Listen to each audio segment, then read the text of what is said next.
All right, we good? Let's see. Pull up the chats. All right. Come on now. There we go. Excellent. Hey, welcome everybody back to Paleontologizing. It's good to have you here. We're back at the Purple Puzzle site today, digging up a duck-billed dinosaur, and made a lot of practice today in jacketing this thing. I'll show you in a few minutes, but if it's your first time, welcome to Paleontologizing. My name is Danny Anduza. I'm a dinosaur paleontologist. I'm here on Twitch trying to do some good old-fashioned science outreach. So normally, back in my office, going over new scientific papers, answering viewer questions, going over fossil news, maybe interviewing other paleontologists remotely, but it's summertime. So I'm out here in the field doing what field paleontologists do during the summer. We dig up dinosaurs and other fossil organisms. I'm here to walk you through that whole process, show you what it's like, and hopefully educate and inspire, all that good stuff. It's the best way that I know for how to do science outreach, and I'm glad you're here. Let's see who's here in the chat. And it's Happy Global Crocodile Day. Interesting, Rahab Mahakala. Very nice. Excellent. Yeah. And very much jacketing, Golganek. Yes, indeed. Uber Coffee, how are you doing? Welcome to Paleontologizing. Yeah. And Halle Berry says, "Hi, Danny, can you say hi to my mom, Ruth? She loves to watch all your vids." Absolutely. To Halle Berry's mom, Ruth, thank you for watching. I'm flattered. I'm glad that you enjoy, these fieldwork live streams. It's a privilege to be able to do this. I'm glad you like them. I hope you've learned some stuff and got a newfound appreciation for how fossil science works. Pretty cool. Appreciate you, Ruth. And happy to be back with the Hadrosaur. Yes, indeed, Mothproof KT. Excellent. Let's go take a look. Yeah, boys are doing some jacketing right now, it looks like. Yeah, nice. I was doing some just a little while ago. Still got some plaster residue on. But yeah, we've got a full crew today. And the site looks a lot different than it did when we were here last time. What was that, 3 days ago? Lots of progress being made. So they're working on attaching a 2x4 to the top of this jacket right here in order to keep it from flexing when this thing takes a helicopter ride next summer, hopefully. That's our plan so far for this. We still got some. Yeah. Got a duckbill dinosaur in here, a really big one. And so this morning, a couple hours, and I did a whole lot of trenching in between these two jackets. This morning too. That was quite the undertaking, but got it done. Last piece. So yeah. And it's sore loafing time. Yeah, there you go, Crimson Carnotaurus. And Monza Sway, hey, thank you. Yeah, watch, and there's you in the chat right there. Good stuff. Got it, boss. Yeah. So I don't feel too bad about not participating in this right now because I was just doing that a few minutes ago, and as you can see, there's not a great deal of room in the quarry right now. As big as that jacket is, 6 people is about what you can fit around it. But yeah. This is the duckbill dinosaur in there, a hadrosaur. Oh, cool island song. How are you doing, Doug? Welcome, welcome. Ola from Texas. Hello again from Wyoming, Doug. We miss you, man. But things are going well here. Got our duckbill dinosaur pretty well protected. At least. Yeah. And it's like a steep drop. No, it definitely is. Steep ravine down there. We're on the side of a hill here. And that's one of the reasons why we're probably going to need a helicopter to extract this thing. Because that is a pretty steep drop. This is going to be really, really heavy. And our friends at the Bureau of Land Management told us that we might be able to borrow one of their helicopters next year. So yeah, pretty cool. Yeah. Anywho, and there you go, Mothproof K2. Yeah, that is lousy. We'll talk about that another time, I think. Cringe Balloon says put it on a slip and slide. Do you have a 500-foot long slip and slide? I certainly don't. So we're going to need some way to get these jackets that are going to weigh 1,000 pounds plus onto the back of a truck on the road. It's going to be quite the undertaking, hence a helicopter, we hope. Yeah. Yeah. Chinook time. We're probably going to get a Sikorsky Sky Crane, actually. I think that's what they've got at the BLM. Yeah, we low-key might need the Chinook over the Sky Crane. Does the BLM have a Chinook? That would be really cool. No, but the National Guard sure does. That would be pretty neat. Yeah. Yep. Big CH-47 dual rotor. Good job, guys. Yeah. And do we have a helicopter net? Not yet. Not yet, Doug, but we're going to have to get one. Or two, maybe. 1, 2, 3, go! Nice. It's looking good, fellas. Shoot. Looking nice, right? Yeah, seriously. Finished up tomorrow. Yeah. Yeah. Excellent. It's really the thing out here is we just keep running out of materials just Yeah. we're using so much, you know? How many of those big coffee bags is that today, you think, worth of burlap? Oh. Just today or in total? Just today. Just today we probably used like 6 or 7 bags at Nice. least. Yeah, And shoot. then we had a bunch already cut up from the Uh-huh. other day, so probably maybe just shy of 10 full bags of burlap. Pretty neat. Yeah. And upstairs down, we've got 2 different jackets right here. You can see there's a narrow gap in between. That's what I was digging in earlier. That was my job this morning. Me and Nick from Pittsburgh, we were digging through, trying to separate these 2 things, and I think we did a pretty good job, all things considered. I think you did. Yeah. I think it looks pretty That good. 1-inch trench. It's Doing a trench run. It's a beauty. It's only about the size of a womp rat. I used to bullseye womp rats all the time back home. My T-47.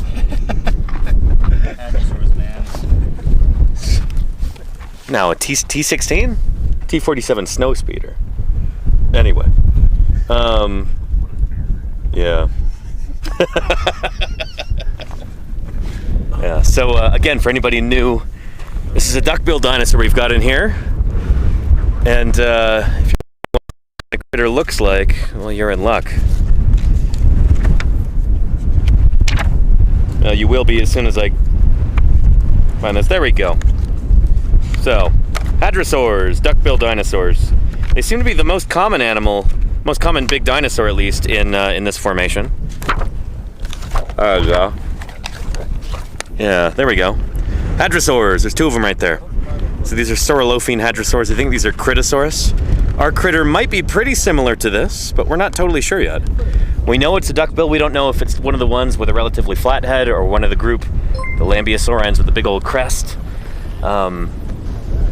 We probably won't know that until we get these things back to the laboratory, get them open, get them cleaned, and then all will be revealed. But for now, we just know that we've got duckbills. So here in these jackets, we've got limb bones, we've got vertebrae, we've got ossified tendon, and I'm sure a lot of other goodies too. Probably some We're almost at Darwin. foot bones. But there we go. This is a group of... And so from this skeleton so far, and that jacket there on the right, we've got what I think are probably some arm bones. I thought I saw what looked like a humerus in there. Although not everybody. We've got what look like some foot bones there. And then, yeah, and in the lower jacket, the one that we were doing today, we've got what looks like a femur and a tibia. So thigh bone and shin bone there. Yeah. Pieces as well that are not identified. At this site, things are concreted with all of this kind of like ironstone crud over the... Difficult to tell where the bones start and stop because you just have stuff concreted all over them. So you get that crud cleaned off in the lab and things will become a lot more clear. But that's what we got there so far. Oh. Here's some Dyson Dinosaur. Hey, Filippo. How was your stream? I hope it was really good. Welcome back to Wyoming. Welcome back to our hadrosaur dig. It's good to have you. Yeah, duckbills. Yes, indeed. And there we go. Doug is saying, that's not as big as the one I worked on in Utah. We'll see. But yeah.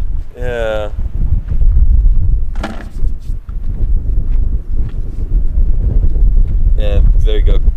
Taurus. Yeah, another pun. And Jody Fish, these are two separate jackets right here, but they're still going to be, I think each of these is going to require a helicopter. It's going to be a lot. Yeah, they're big. They're very big. And we've got other bone coming right there next to Luke. Let's take a look at that too. That may or may not turn into something big. Yeah, kind of hard to tell. Yeah. At the moment. It looks like it's a centrum though. It does look centrum-y, yeah. And then we also have this really... Middle of a vertebra. Oh. Yeah, that almost looks like a cervical rib or something. Yeah. Huh. Nice. Maybe a neural spine, I have no idea. Yeah. You know? So that was in the back wall right here that everybody saw a few days ago. Cut that down, and this is starting to slow us down here. Finding this bone. Otherwise, we would have been able to just knock this all down. Yeah, it... That and the quin bone and the turtle, or the gar down there. Yep. Yeah. We're almost there though. Nice. Yeah. Another day or two, and we'll be able to get that gar out, hopefully. Excellent. Yeah. So we're hoping to get this site basically... Yeah. Delays just with finding more bones and everything, but Yeah. I'm still thinking about a week. Nice. Should be able to dig this out Excellent. and get these. The plan is still to flip them this season and then leave them here, right? Yep. Yeah. I think flip them onto some cargo nets Yeah. is the way to go. So we might have to look for a helicopter net somewhere. You have to be We might on. have to get two, actually. Yeah. Yeah. Yeah. Yep. The heavy duty guys. Yeah. So that's going to be neat. That'll be a cool stream next year. Totally. Helicopter time. But yeah. Let's see here. Any questions in the chat? The one I dug at a 5-foot ischium? That's pretty nuts, Doug. Shoot. Yeah. I don't know if this guy is quite as big as that. Well, the ischium is it's longer than the femur, right? Yeah. So ischium is this bone right here. And yeah, it's pretty big. Yeah. You got us, Doug. You've dug up a bigger hadrosaur. Whatever, Doug. It's not a competition. Yeah. Yeah. And Upstairs Down says, how common is it to helicopter out dinosaur remains? Not that common. I've only ever been on a crew when we've done that one time in 2011, the Yoshi's Trike site. But, yeah. And 15 Raiders from Sume Blue. Hey, welcome in. It's good to have you here. Welcome to Paleontologizing. Welcome to our live dinosaur dig here in southern Utah. Southern Wyoming. What am I saying? Utah's next month. Yeah. Digging in the late Cretaceous almond formation and rocks about 73 million years old.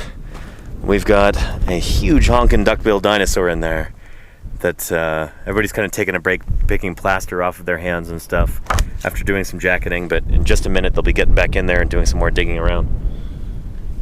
Yeah. And Mothproof KT says, imagine seeing that under a helicopter and being told that's a dinosaur. Mind blown? Yeah, for sure. Anyway, Sume Blue, how was your stream? I hope it was real good. Trying to do some science outreach here. Trying to show you what it's like to actually dig up dinosaurs in the field, get your questions answered, give you an inside peek into how paleontology works. So I'm glad you're here. Let me know if you got any questions. Let me readjust this. There we go. Excellent. Yeah. Says my daughter will love this. Oh yeah, tell her about it. Bring her here. Trying to bring paleontology to the people. But yeah. So we're on a crew, an all-volunteer crew. None of us were conscripted. We're all here of our own free will. We're digging up dinosaurs and other Mesozoic organisms for the Cincinnati Museum of Natural History. And some of these are also probably going to go to the Carnegie Museum of Natural History in Pittsburgh, Pennsylvania. We're figuring out where to send this guy, actually. The plan was Pittsburgh, but it's awful big. We don't know if they're going to have room, so we'll see. But Yeah, yeah. And I appreciate that, Sume Blue. Thank you, thank you. It's great to have you here. Appreciate the raid. And baseball, this is their picture of what. So I just showed that a few minutes ago. I'll show you again. Got some visual aids here. So duckbill dinosaurs were big plant-eating dinosaurs from the Cretaceous period. And you can tell it's pretty windy. So I'll try not to let this fly away. There we go. So our critter would look something like this. That's the basic body plan anyway. There's two of them right there. They don't have two heads. One head per duckbill dinosaur. But yeah, big kind of stocky body, kind of shorter, more slender forelimbs and big beefy hind limbs. These guys probably walked around on all fours most of the time, but if they wanted to, they can get up and run on just their hind legs. Plant-eating dinosaurs, they're called duckbills because they have kind of a duck-like bill. Vaguely duck-like anyway. These are Saurolophine hadrosaurs, so they don't have a huge showy crest. It's kind of a bump on the nose. We don't know if our guy is one of these with a relatively flat head, or whether it's a Lambeosaurine hadrosaur with a big, ridiculous crest on its head. We don't know yet. But hopefully we'll figure that out after this gets back to the lab and gets cleaned up. So yeah. Yeah, anyhow. And Fossilworth, hey, thank you so much for subscribing. Welcome to the community. Enjoy those emotes. Enjoy not having to watch any ads for the next, as long as you stay subscribed. Appreciate you supporting Science Outreach here on Twitch. Mommy Does, thank you for the gift sub there. Excellent, excellent. Yeah. And Starmy says, is a large ischium something unique to dinosaurs? Any idea why they got that big? No, there's other critters that they've got big pelvic bones too. With dinosaurs like our hadrosaurs here, the ischium is here we go. Set this down before it blows away. So here's the hips right here. See the femurs, the thigh bones going up in the acetabulum, the hip socket. It's got the ilium up top, the pubis in front. There's a little prong of the pubis sticking out there too, and then the ischium in back. Yeah, so the ischium right there, I don't know why it would be so long. I'm sure there's something to do with muscle attachment. But yeah, the dinosaur's butt would be, I think, right here, in between the tail vertebrae and the ischium. So right about there.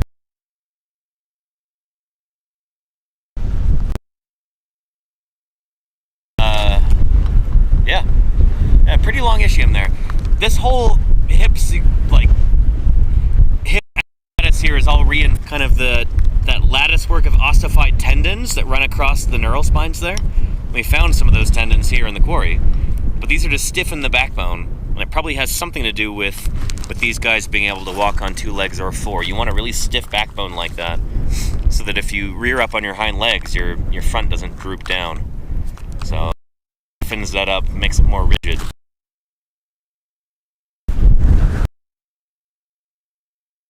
Makes sense? Yeah. And Renvi7, thank you for subscribing too. Welcome, welcome. I appreciate the support. Yeah. And it's from areas near the Almond Formation and from a similar time. So Gripposaurus, as I understand it, we've got some down in Utah, Gripposaurus monumentensis, and then we've got Gripposaurus notabilis, I think, from Montana and maybe from Canada as well. I want to say that Gripposaurus is older than the rocks that we have here. The Gripposaurus from like Rudyard, Montana, I want to say it's about 79 million years old, give or take. About equivalent to like the Dinosaur Park Formation, if memory serves. So our guy should be about maybe 6 million years younger. We're not totally 100% sure about the age here of these rocks, but yeah. It should be younger than Gripposaurus. More recent in time by about 6 million years. Yeah. There we go. Estimates go from 80 to 75. Yeah. So our critter could very well be related to Gripposaurus, or maybe Critosaurus or something, or could be different. We've got several duckbill sites here in the Almond Formation. We've got 5 or 6 of them yielding really good material. And we could have one species of duckbill, or we could have multiple. We're not totally sure. We'll figure it out. Victorious, thank you for the tier 3 sub. 36 months, that's a long time. Yeah. And Renfield says, what kind of dinosaur is Barney? Some kind of theropod? I don't know, not a very good one. How many fingers does he have? That's a clue. I don't know off the top of my head. But yeah. Anywho, good stuff. Doesn't he have 5? I'm not sure, Salamander. I want to see he has, like, mittens. Would that be 2 digits? Like a Tyrannosaur? Oh, no. Yeah.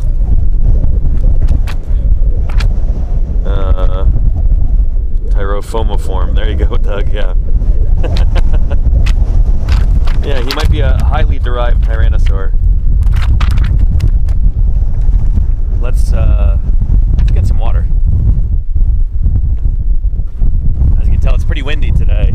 We got to the site extra early today. We left before 8 a.m. actually to get out here because we heard that there was going to be crazy wind. And, well, here it is now. So far, the weather's been good though. You know, only got a little sprinkle of rain. Haven't had a torrential downpour or anything like that. No thunder and lightning. Counting us lucky so far.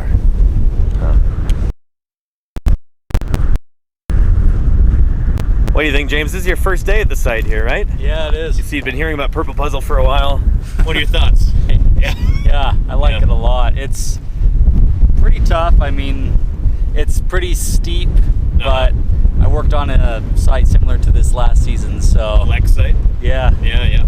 But yeah, no, I'm enjoying it. It's great. Nice. Cool. Yeah. So James is helping out with some of the trenching under our new jacket today.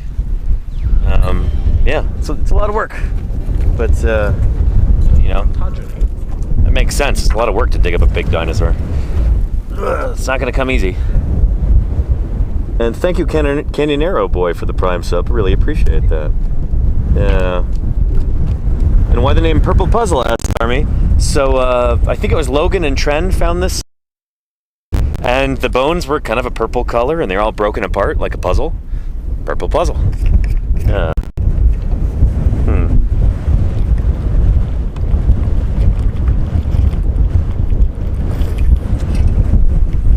Generally, the person who discovers a site gets to name it. And yeah, we've had a few new sites discovered so far this year, and the discoverers have named them. We've got a guy on our crew, Spencer, who's big into movies, and especially like the Aliens series. And so he named a site Hadley's Hope, reference to the movie Aliens.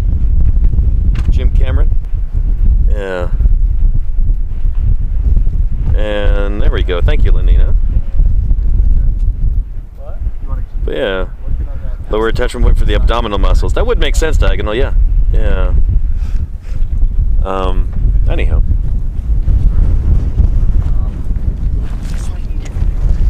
So we've still probably got pieces below the site of bone here and there, so we're trying not to dump all of the waste rocks down there, and Nick's doing a good job. This pile did not exist like a few days ago. You guys made this whole pile. That's nuts. Yeah, that's like 2 days. That's 2 days worth of rubble. Yeah, it's crazy. Yeah, look at that. Crazy. Look at that. 2 days worth of work. That's it. That much rock in just 2 days. That's impressive. Yeah. And anyhow, get some more water.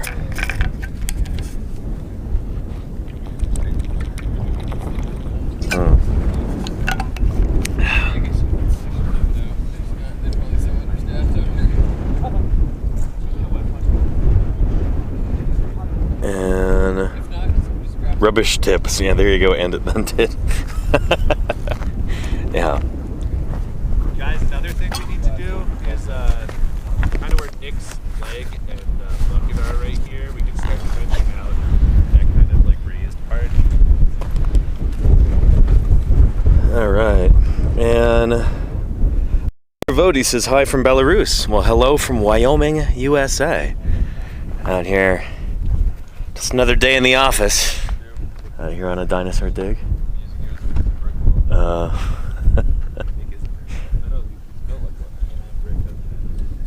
Yeah, I hope you're doing well on your Vodi. Let me know if you have any questions. It's good to have you here.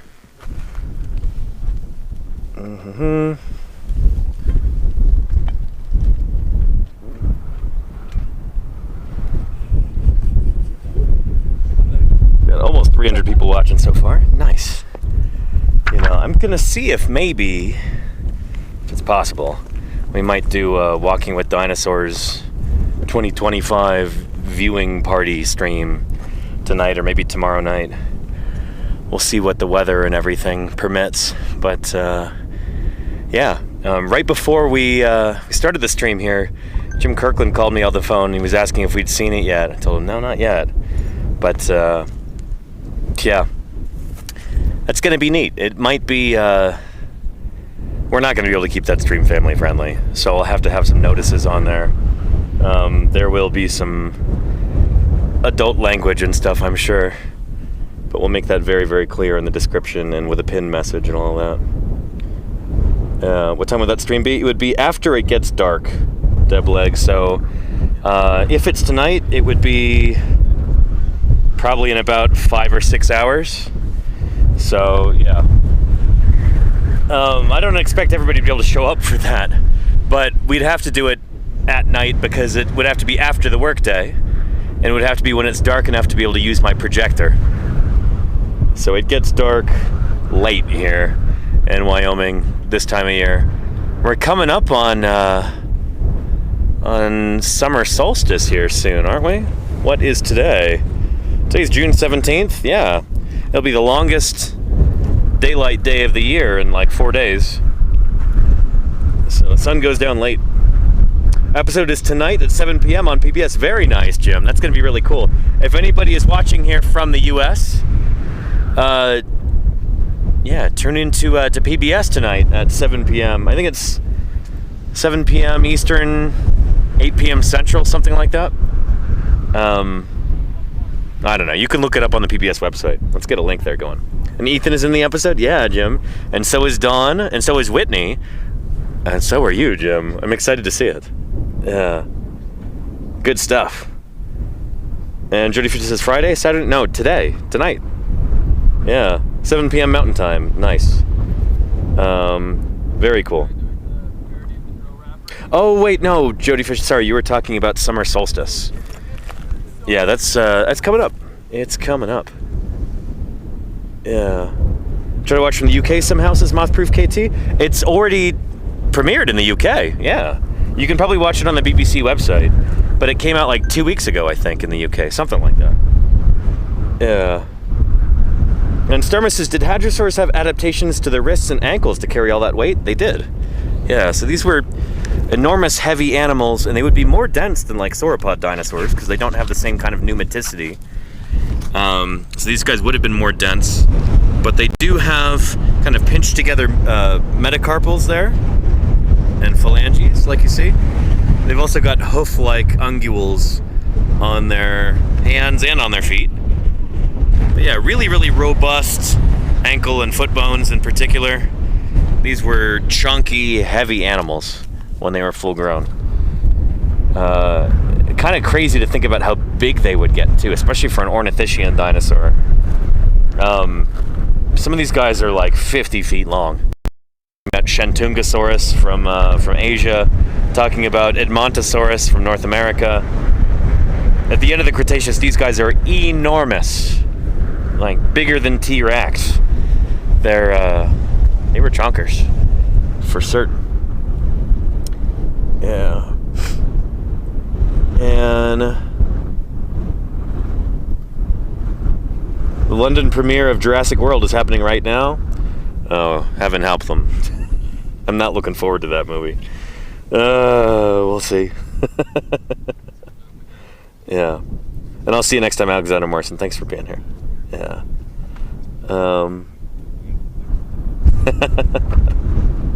Oh, and Mommy Does says, the little one saw Jim in Walking with Dinosaurs and said, "Oh, I know him." That's so cool.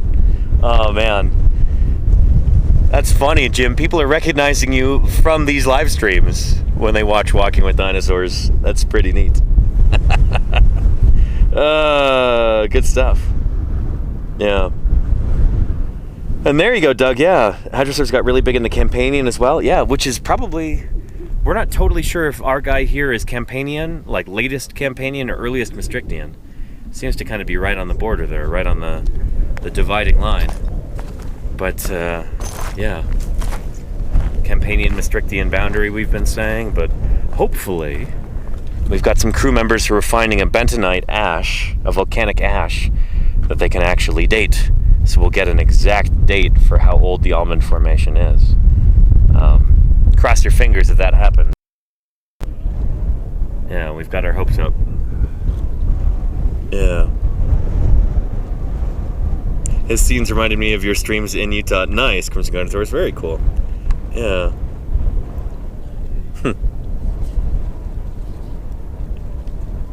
Yeah, and Jim says, like it or not, it has helped sustain dinosaur paleo. At least the Jurassic Park series did. I'm not totally sure about Jurassic World. I don't know how much, like, funding has really come out of that in the same way that Jurassic Park did, with, like, the establishment of the Jurassic Foundation and all of that. But, I don't know. I'd like to think it was all me, but not the consensus. There you go, Jim. Yeah. Yeah.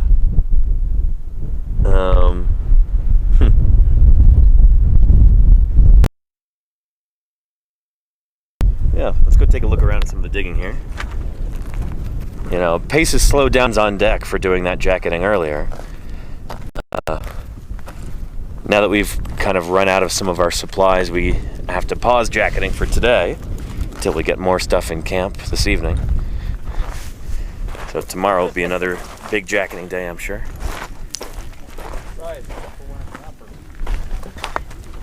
So yeah, if anybody's unfamiliar with this concept, these are what we call field jackets, plaster jackets here.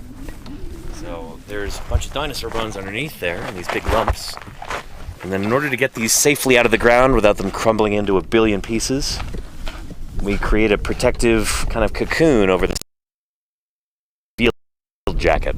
So it's made out of burlap that's soaked in plaster of Paris. And field jacket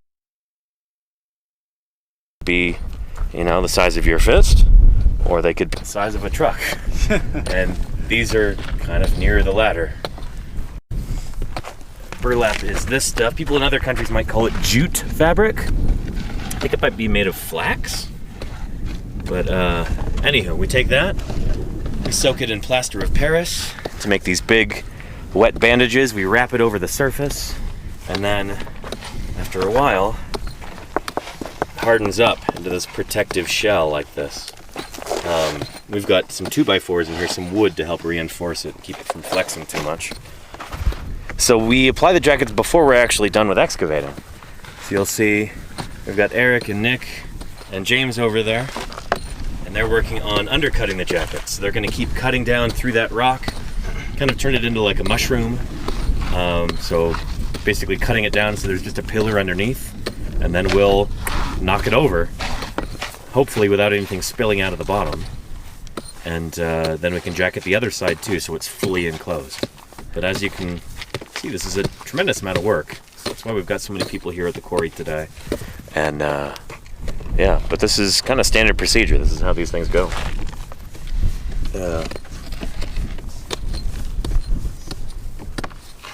But yeah.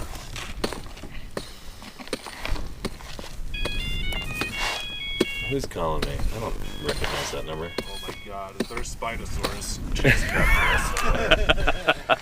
Don't worry, Luke. You're safe here. They're extinct by this point. Yeah. In the Campanian and the wrong continent. Yeah. Mm-hmm. Yeah.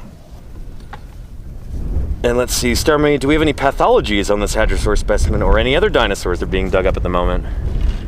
I don't think we've got any pathologies on this guy, but shoot, we had, was it yesterday they brought back that baby ceratopsian? So one of our prospecting teams was out yesterday and they found what looks like a really, really small limb and frill bones of a horned dinosaur, a ceratopsian.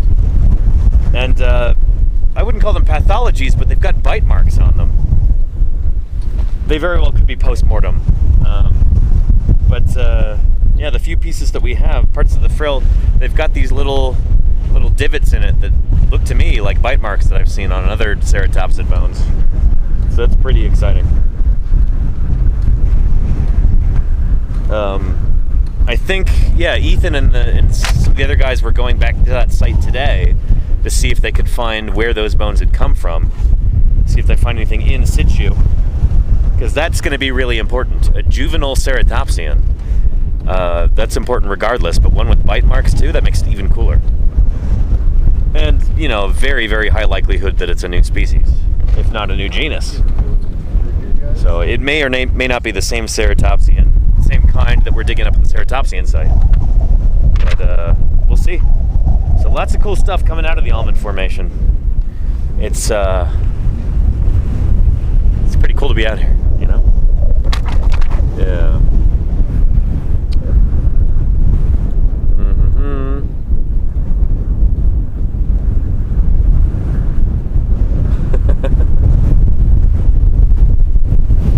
Man, that went. Let me go check on my battery up here too. Make sure the solar panel's still working.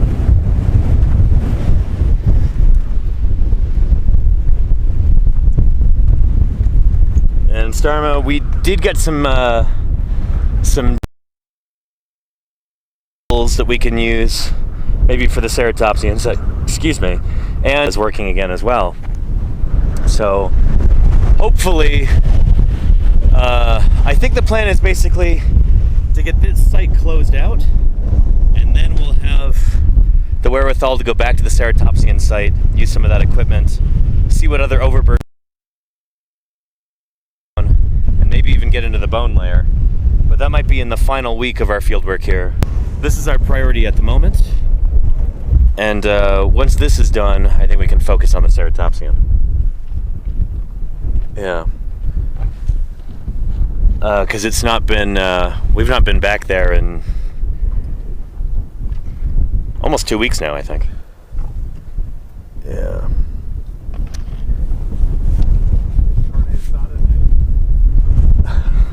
Luke says it's carne asada night in camp. Nice. We've got some veggie stuff for my fellow vegetarians too. All right, let's look at our battery level. 60%, not bad. Okay. 21 watts, 18 watts. Yeah. Cool. Get some good juice out of this. Can't complain about that. Yeah. And there you go, salamander. Yeah. And Starmie, we will end up sending more people down there into the ravine to look for more bone too, but right now our priority is just being able to close this site out. So like, we made a lot of progress with the jacketing today. Again, that big white plaster jacket to the left over there, that didn't exist this morning. We did all that jacketing today. And feeling good about that, yeah. Anytime that you've got like exposed bone on the surface, it's always, you get weather rolling in, people might accidentally step on it if they're not paying it close enough attention. There's just a lot that can go wrong. Once you get a cap on it, once you get that protective top jacket on there, you can breathe easy, at least a little bit. Yeah. And use solar panels for the field proper. How about camp? Yeah, so I've got, this is my little tiny one that I carry around with me to the field sites. But I've got 4 great big panels, and that's how I charge up a big solar battery crew members, if they need to charge their phone or something like that, they can use it. Ethan's also got a big one of those too with his own panels. So we do use some solar power in camp too. Yeah, but not really for like cooking or anything like that. All of our cooking is done on a propane stove, which is nice and portable, easy to use. And yeah, but for the most part, we don't really use a great deal of electricity. The most power hungry thing that we've got in camp is that satellite dish.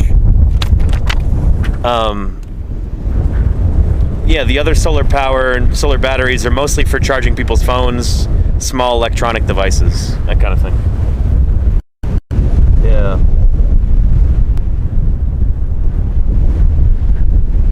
And any news from Papa Jim? Yeah, Jim just called me right before the stream.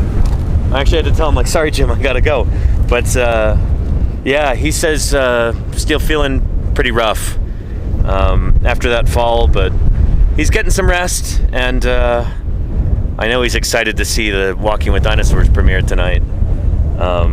Because that site, the Laurie's site with Gastonia Laurie McWhinney, that's one of his babies. So it's going to be really cool to have that out there and have people get excited about it, you know? Yeah. And Crimson Carnotaurus, we're not totally sure where that Ceratopsian like falls out right now, and we're not totally sure about our hadrosaurs being close to Gripposaurus. That's kind of a guess at this point. Yeah, we're still at really preliminary stages with a lot of this stuff. It's going to take years to figure this out, so I don't want to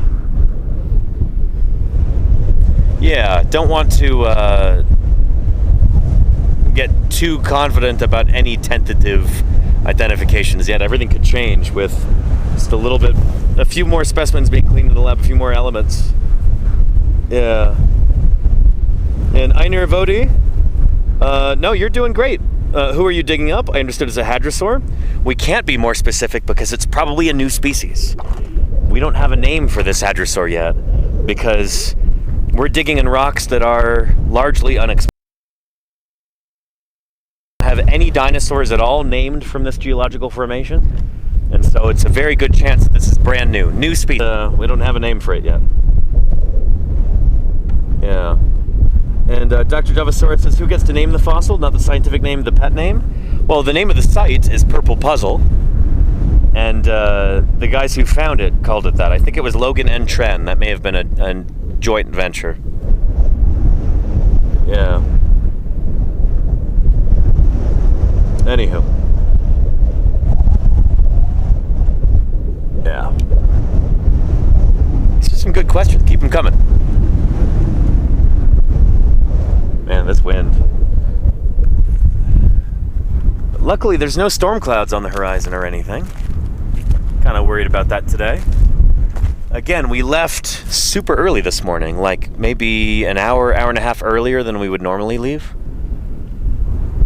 To get out to the site, because we thought there was going to be bad weather in the afternoon. But so far, we've been really lucky. I was almost considering leaving the streaming gear back in camp, because people were saying, oh yeah, afternoon's going to be real stormy. I'm glad I brought it. Yeah. Anywho.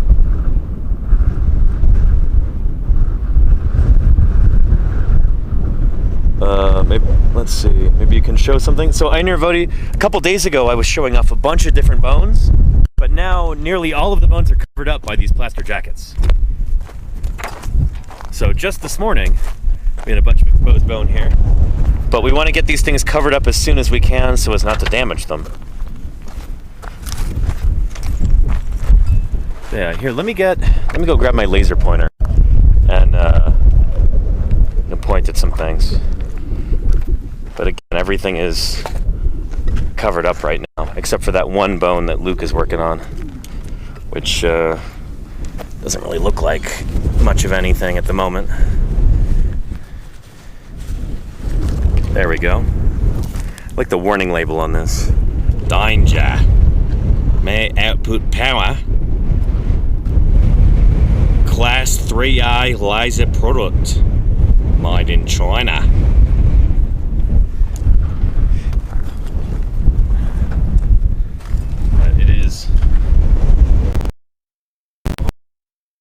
those up on the camera.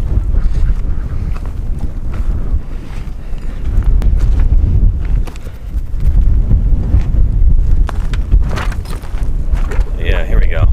So this guy here, big jacket, we did that a few days ago.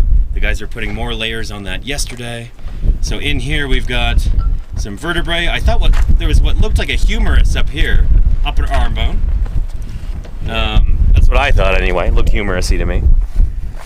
And then, let's see, a bunch of like other potential limb bones, possible foot bones up here.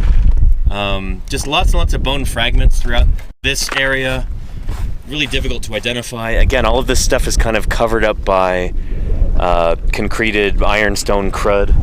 And so actually looking at the outlines of the bones, it's really difficult because it's all obscured by this concreted stuff over the surface. We're not trying to prep it here in the field. That's never a good idea. You want to be able to get it back to the laboratory where it's safe, and then you can do the slow, careful work. And then in this jacket right here, that's the one that we just did a little while ago, you've got a femoral head right there. So that's the head of the femur, and the femur extends from there down to about here. That should be the knee right there. And we have what looks like a tibia going down in that direction. And we've got some additional bones over here. There's some over there. There's some more stuff in here. Again, we showed this off the other day when you could see it, but before it got capped. Yeah, and the beams are to reinforce it, Shark Geek. Yes, indeed. We don't want this thing flexing, especially when it gets lifted up by the helicopter. We're going to need a helicopter to lift this. And luckily, we might be able to get some help from our good friends at the Bureau of Land Management. Might be able to borrow their helicopter. Yeah, and it is a big find, Joe Wingy. Yes, indeed. Yeah. Just unbelievable how cool it is. I get really excited about this stuff too, so I'm glad you're jazzed about it. Yeah. And Cool Island Song, Doug says, anything new from the Ankylosaur site? So Ethan and the other guys were saying, let's see, they've got more garfish coming out of there. And then, I don't know if they have any, I think they've got a few new vertebrae, and I think that's it so far. Right now, they're not doing much digging. They're working on mostly just getting the bones out that they have. Yeah. But I haven't heard anything super exciting coming out of there for the last few days. Yeah. Shark Geek says, airlifting a potentially new species of dinosaur might be the coolest thing I've ever heard. Pretty neat, right? And with any luck, I'll be able to stream that next summer. We'll see. Yeah. Stephanie says, you did mention there were other hadrosaurs found. So yeah, we've got, let's see, this year we're working an ankylosaur site and a ceratopsian site. Last year, was it last year or the year before? It was the year before we did Skull Ridge. That's a hadrosaur skull. A huge one. It is enormous. The lower jaw of that is just gigantic. And let's ask Nick about that, because he saw that. I think he was working on that in the lab recently. Hey Nick, What's up? tell us about the Skull Ridge hadrosaur skull. You saw that back in Pittsburgh in the lab. How big is that sucker? I have. So we have the dentary of it, almost prepped. The dentary's the lower jawbone, yeah. Correct. And I would say it's almost 3 feet long, maybe pushing 2.5, 3 feet. That's maybe. crazy, just the lower jawbone. But the thing is, it's missing the back half of the jaw. We go up to the coronoid process, Yeah, which yeah. is the little hinge that connects to the, makes the mouth. So if just that part of the dentary is 2.5 feet long, this animal is enormous. This is a huge hadrosaur. Actually, we have a cast of an adult Lambeosaurus kind of right in front of it, as for comparison. And it dwarfs the Lambeosaurus dentary. Awesome. And Lambeosaurus is like one of the largest. It's a big one, yeah. Yeah. That's awesome. Pretty big animal. So yeah, there's that, and then there's a number of other hadrosaur sites we have, which I'll tell you about in a minute. But we got a raid, dog grooming raid. Well. Thank you. Diana the dog groomer. Hey, thanks for the raid. Welcome to Paleontologizing. Hope you had an excellent stream.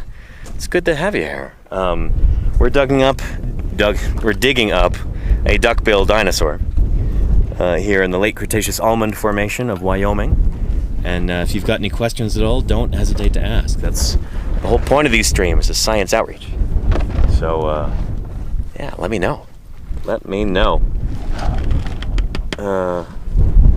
Good stuff. I appreciate you bringing everybody in. Shelter Girl 53, how are you doing? Hello, hello. So anyway, yeah, this is not the only duckbill dinosaur that our crew has dug up over the past few years. We've got the Skull Ridge skull, huge skull of a duckbill dinosaur. We've got T-bone, where we've got some nice limb bones from there. And then, let's see, we've got the Dell site. There's a duckbill dinosaur in there that's got other skull pieces. Luke led the charge on getting that thing out last summer. That was quite the undertaking. And then we've got the Lex Hadrosaur site, and that one actually has fossil skin on it, or at least skin impressions, which is really cool too. So we've got a good number of duckbill dinosaurs from here. They seem to be the most common dinosaur in this formation. At the very least, they're the one that we're finding the most often. So this must have been a good environment for duckbills. We were grooming some doggos like usual.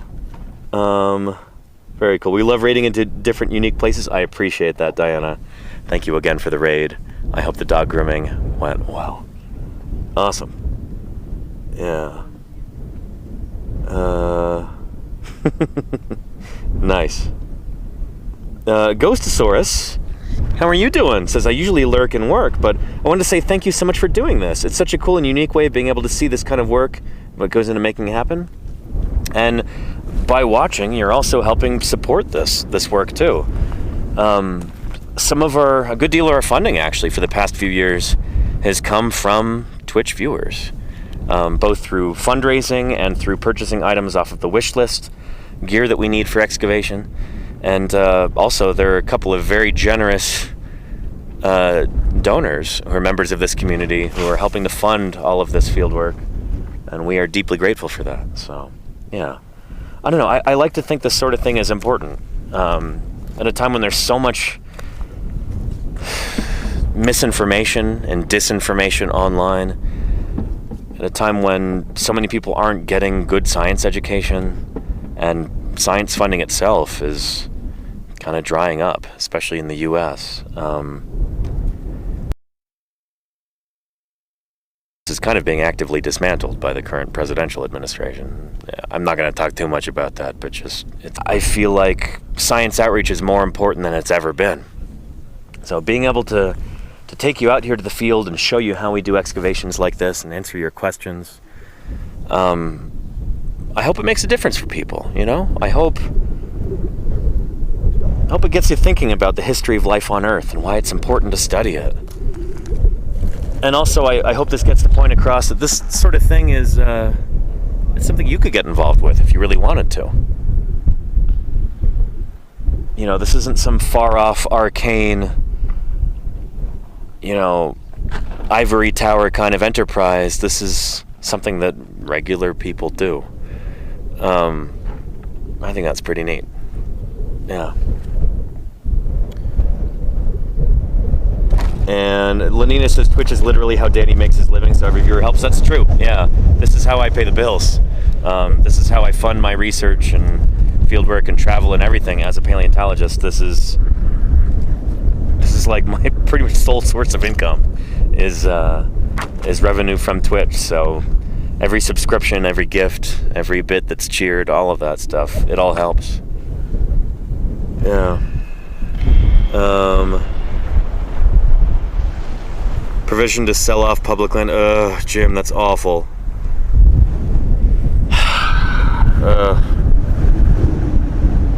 And Ghostosaurus, thank you for those gift subs. Really appreciate your generosity. Thank you, thank you. That is fantastic. I appreciate the support. Thanks for helping support science outreach on Twitch. Thanks for supporting our work out here. It means a lot. It really does.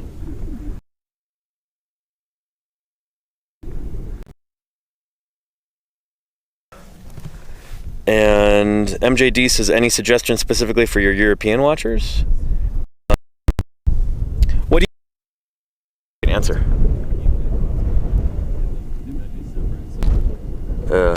But yeah. Yeah, that is really disappointing about the budget bill thing.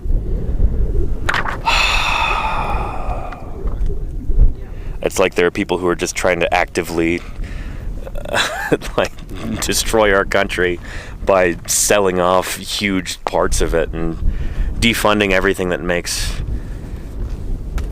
our country great, from medical research to science funding to public assistance, all of these things that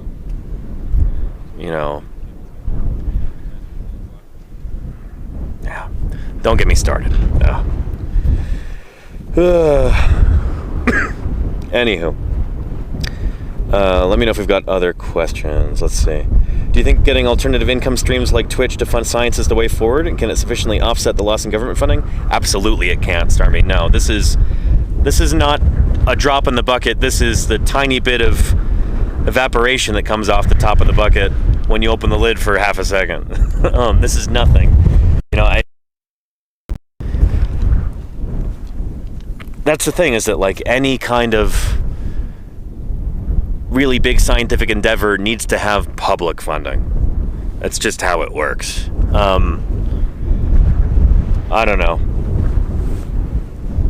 It's my opinion that this can support one individual person, or to a certain extent a small field crew, but when we're talking about science... Oh, we got a dust devil down there. Oh boy. There it goes.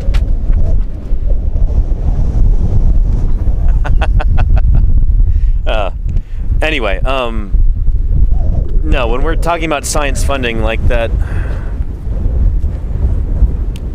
I love the idea of members of the public being excited and contributing funds and getting involved, but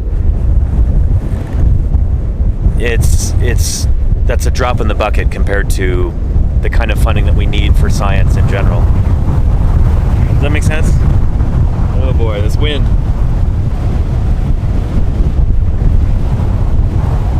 And Diana the dog groomer says amen. We're on the same page there, yeah. Commodore says, how's the heat treating you? What heat? We got wind today.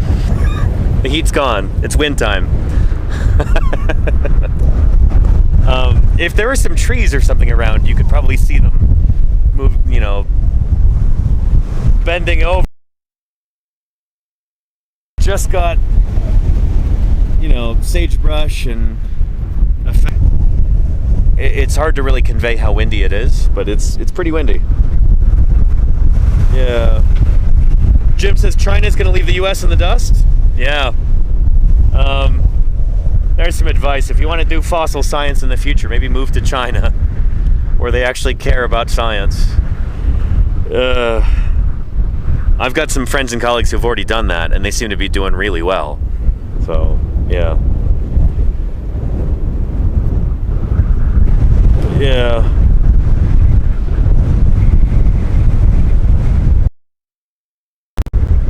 And Starmy says maybe science needs to find alternative income streams other than public funding.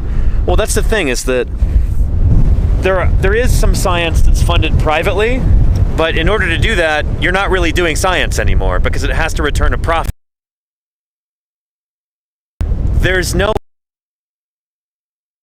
profit incentive to do basic research, yield necessarily any kind of financial dividend. In order to get that kind of thing, in order to actually do science, you need public funding. You need to be able to do research without having to please shareholders or anything like that,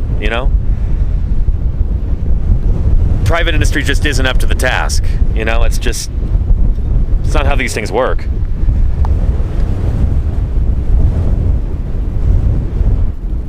Yeah.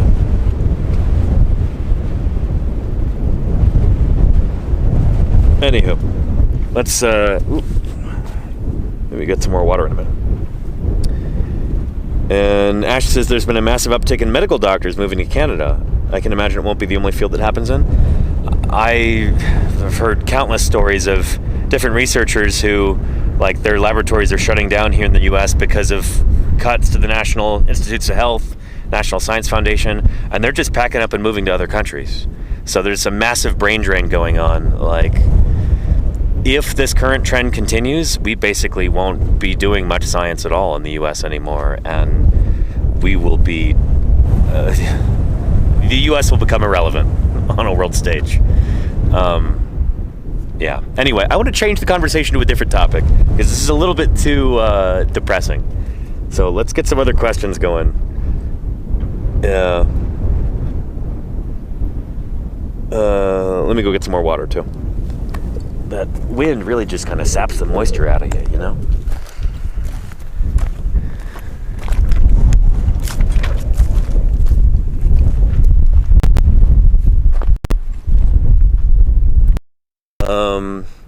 An 8-bit trash says, what's the coolest fossil you've ever found? I get this question a lot, so I hope it's not too repetitive. But yeah, shoot, in 2012, I was working with Denver Fowler and Liz Friedman Fowler in the Judith River Formation up at Rudyard, Montana. And I went out prospecting one day. It was one of the first times I'd ever actually gone out prospecting, looking for new sites. I was lucky enough to find a new species of horned dinosaur. It's not been published yet, but hopefully in the next few years I'll be able to give you more details about it. We'll have a paper published, have an official name for the critter. It's going to be good, but these things can take a long time. Again, that was what, 13 years ago at this point when I found that? Sometimes these things take a long time. Yeah.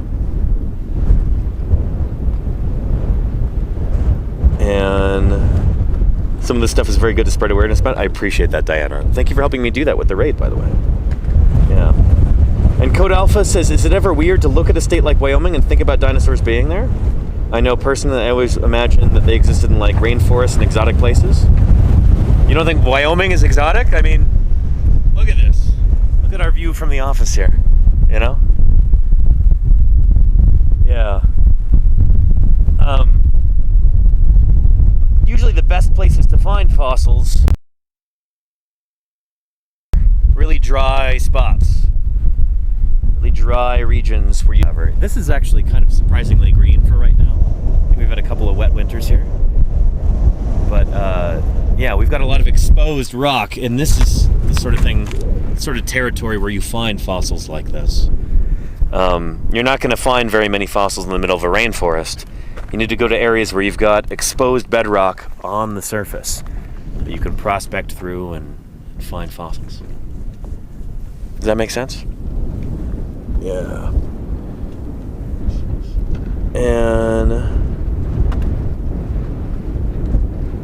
And that was a different ceratopsid, not the one from last year. We're talking about 2012 was the one that I found. Yeah. Undead Car says not in Michigan. Unfortunately, no. You do have other cool fossils in Michigan, like hexagonaria corals, Petoskey stones from the Devonian period, long before the dinosaurs. But yeah, not a lot of dinosaurs from Michigan. In fact, I don't think there's any dinosaurs from Michigan. Any non-avian dinosaurs, at least. Yeah. Yeah. But, yeah, Matthias Shipper says which places don't have dinosaurs.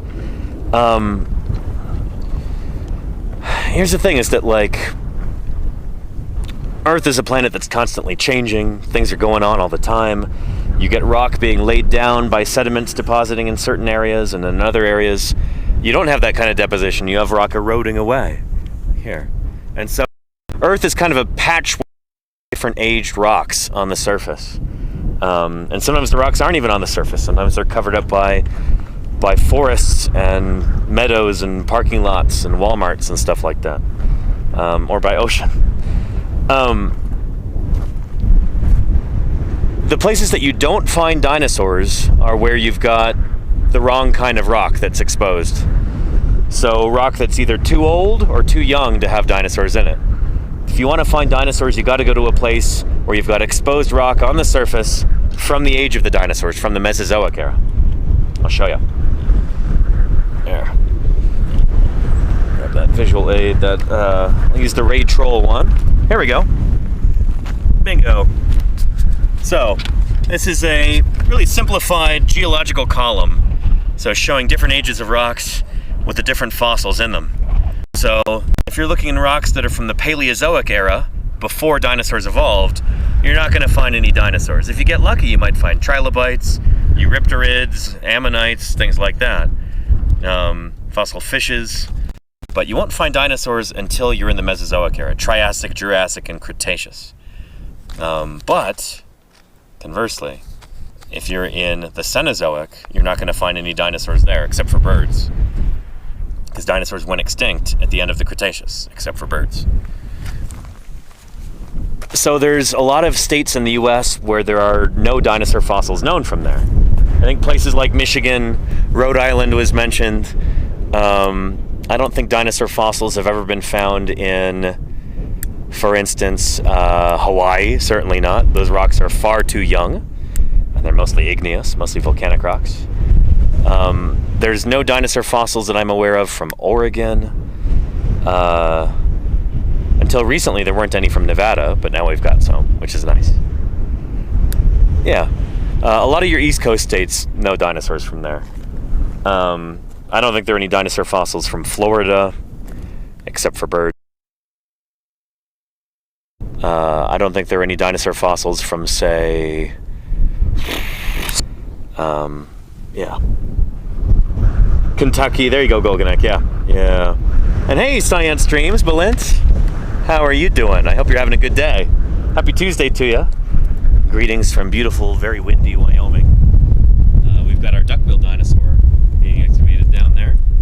I was helping with the jacketing and the trenching earlier today, and now doing some streaming. Maybe I'll hop down there in a bit, but it's so windy I kind of don't want to set the camera down. So we'll see. Yeah. Nelf says none in Florida. There's a lot of other really cool fossils from Florida, but they tend to be much more recent, from like the Pleistocene.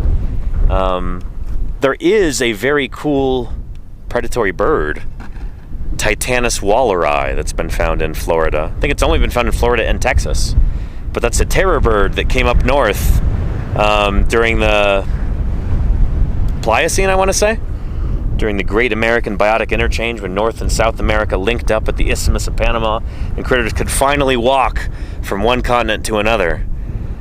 Those terror birds came across, and yeah, they're pretty neat. And does any dinosaur news reach you over there? Anything getting you excited? Not a tremendous amount. I basically only have internet for a brief moment during the day, and that's while I'm streaming. So I'm trying to broadcast rather than consume at that time. I'll occasionally see a headline or somebody will say something in the chat, but we're gonna have to do some big fossil news catch-up streams when I get home to California before I go back out to Utah for more field work. So that'll be fun. Yeah. And Doug says Titanus has also been found in California. Are you sure about that, Doug? I heard it was only Florida and Texas. That would be news to me. Holy cow. Yeah. Anywho. And dinosaur fossils from Washington State. Not a lot of them. There's like a really crummy theropod femur or something like that they've named the state dinosaur. They also named it. It's like you shouldn't be naming a dinosaur based on a crummy fragment of a femur or whatever it was, but they did. Yeah. A beak was found in Anza Borrego? Really, Doug? That's nuts. Huh. I've not heard about this. Here, I'm gonna look this up real quick. Titanus. Let's see. Santa Fe River in Florida. Texas and California. That's bonkers. Cool, Doug. Thanks for telling me. I had no idea Titanus has been found in California as well.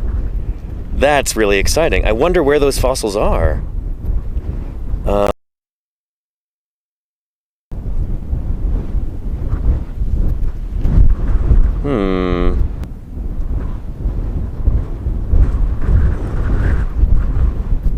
Oh, Southern California. Okay, that's probably at the Nat in San Diego or maybe in LA. I was hoping the fossils are at Berkeley, but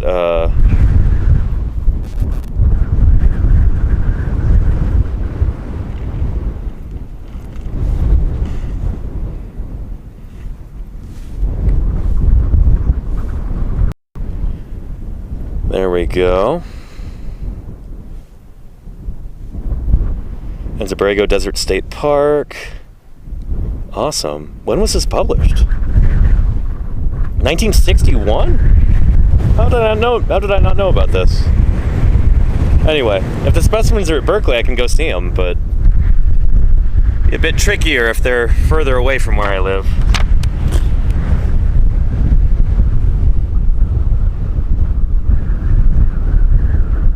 There we go. All right. What's chat doing?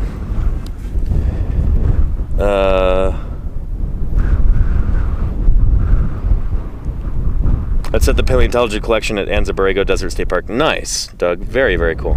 Yeah. Invisible Dimension says the landscape and clouds are so amazing and beautiful. Glad you think so. It's, I don't know. We're a little jaded to it, but not jaded. It's just, it's part of the background, you know? And is it always windy there? It's usually windy here. Yeah.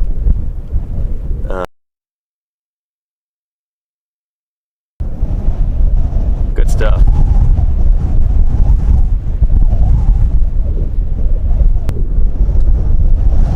Pretty neat.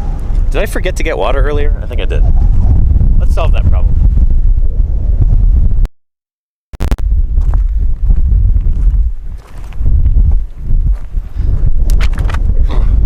There's my water.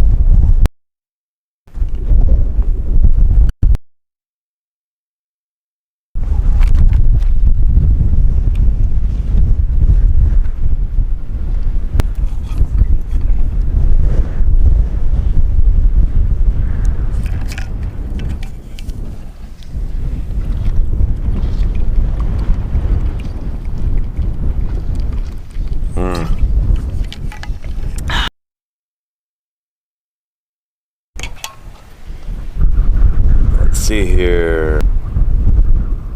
Oh, it was originally assigned to a Teratorn. I don't think it's been formally published. Okay, that makes sense why I haven't heard about it until now. That's cool, Doug. That's really cool. Thanks for telling us about that. That's neat. That's really cool to know.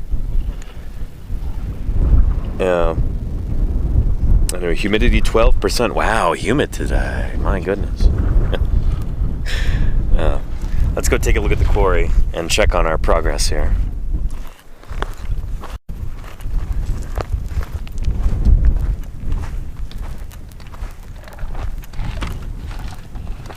Nice, so continuing to undercut the jacket here, trenching down. Is that your phone number on the back of your shirt there, Ethan? It is. You can call me anytime. Nice. I'll be there as soon as I can. Now, it's your last day with us, isn't it? Yeah, but I'm coming back to flip it. Oh, nice. Okay, that'll be awesome. Baby, yeah. Yeah. Gotta go home and do home stuff. Get to take a shower and... No, not all of us can rough it out here for 49 days in a row like Danny. It should be 32, but yeah. Was that Luke? This guy's got a life. I mean, yeah, who do you think you are? Got a life outside of field work. Building a life that doesn't involve dinosaurs. Exactly. What's the matter with you? What's the point? No, we're gonna be sorry to see you go. Oh, thanks, It's man. good to have you here today. I'm digging your wind gear there, Eric. Yeah. Nice. Works One way to pretty protect well. yourself from the dust. Yep. Good stuff. How's the digging going? Slow and sure. Yeah. Slow. Yep, we're like the little pickaxe that could right now. Making some dust. Yeah. You can see Man, that the shirt was white It was white. a couple days ago, Oh my wasn't it? gosh. No more. Yeah. Perfect camouflage. There you go. How you doing, James? Good. Yeah. As you can see, I'm pretty covered too. There you go. It's a good way to be, especially with Nick making that much dust. Yeah. Yeah, I need it. No way around this one. Yeah. How's chat doing? Chet, how are you doing? That's a good question. Yeah. How chat's doing today? And oh, and how are you doing, Murph? Howdy, howdy. Good to have you back.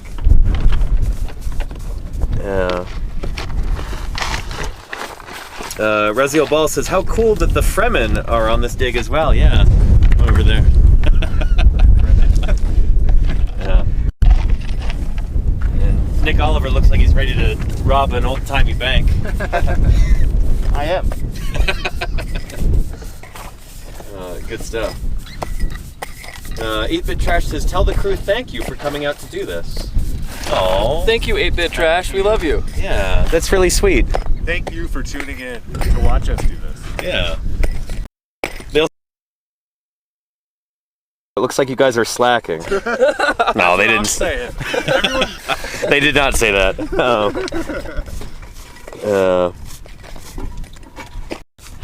And sweaty down here in the swamp. Nice, Murph. Cool. Well, shoot, you're in an environment that would be very similar to the one that this dinosaur was living in 73 million years ago.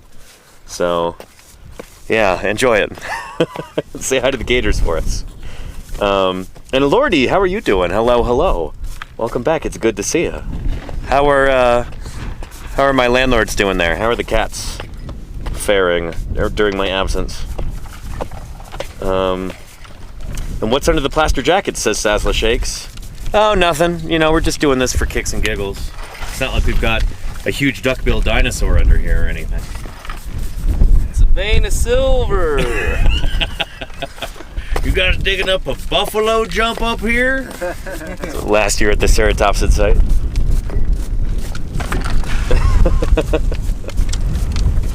Oh, Hike the Earth says, I hope that bank job Nick Oliver's doing will help fund more digs. That's the plan.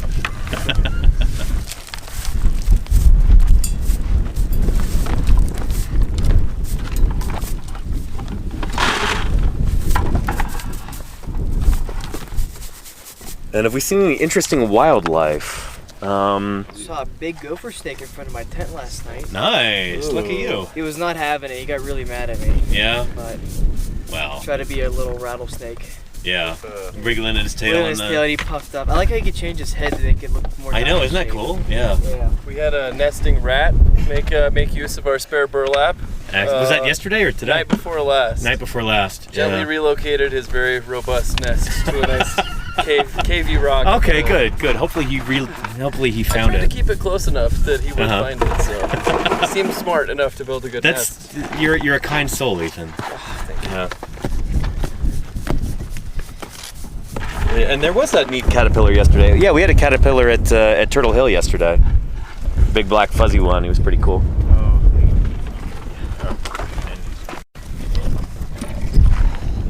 There you go. Hopefully that does it.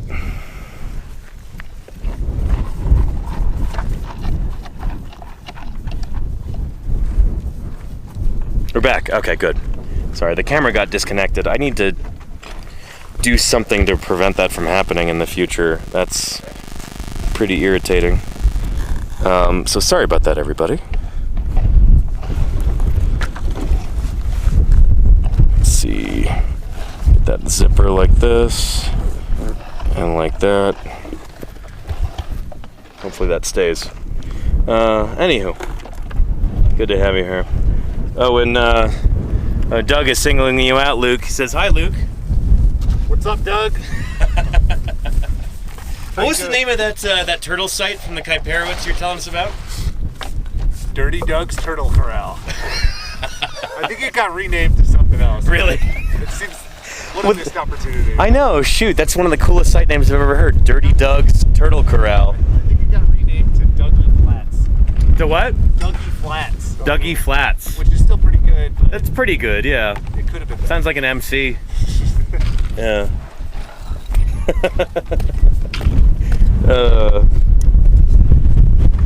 Yeah, man, that wind. So far, no storm clouds or anything, but that wind is not the most fun. There's lots of cloud cover though.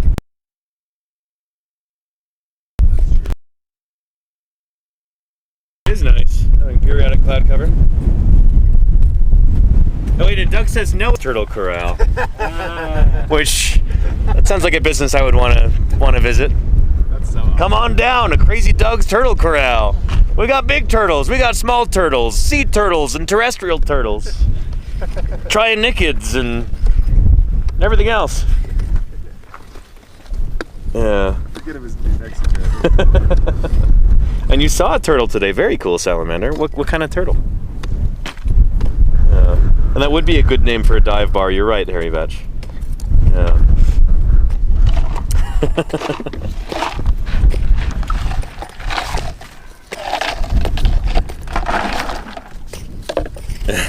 And there you go, can of white duck.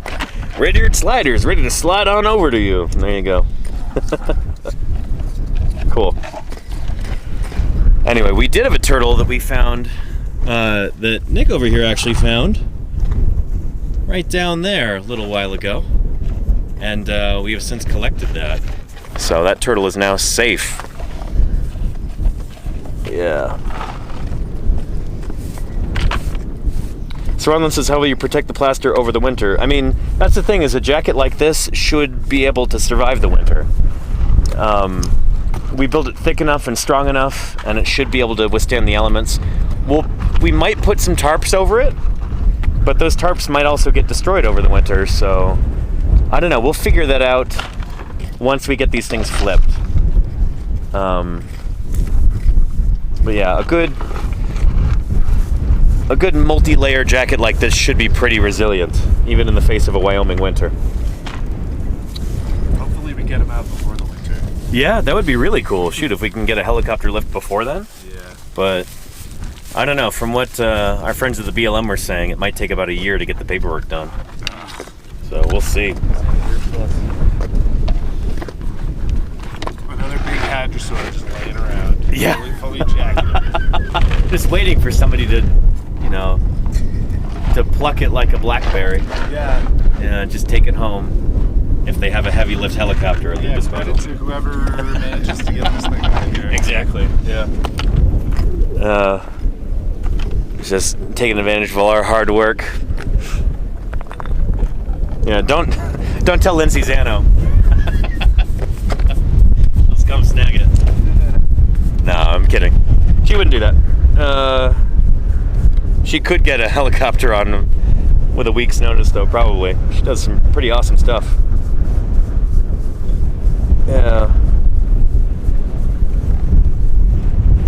And Ash says, I hope this isn't a silly question, but I've been occasionally wondering how you have the camera mounted that you don't tire carrying it around. I'm holding it with... Here, there's my shadow. See? There's the camera, right? And it's on a little, selfie stick. I don't know. This is the least tiring part of my day, is holding the camera. This is nothing compared to right now.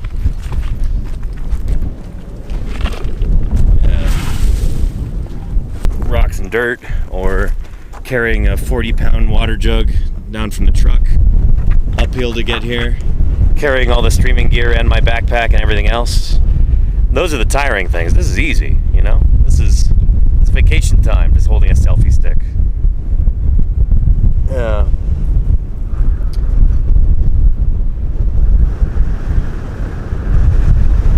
And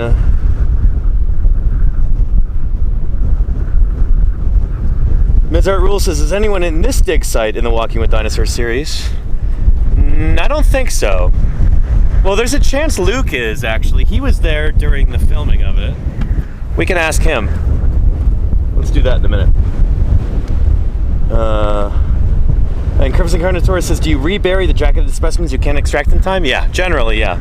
But these are so big that it would be so much work to bury them. I don't know if we're gonna do that. We'll see.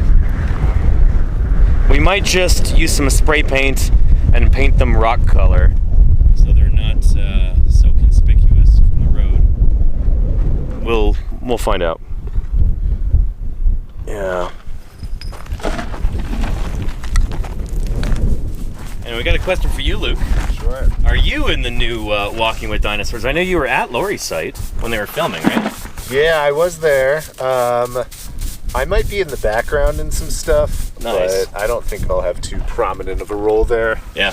A few of my colleagues will probably be in there that I've worked with before. Nice. And I think Ethan, actually.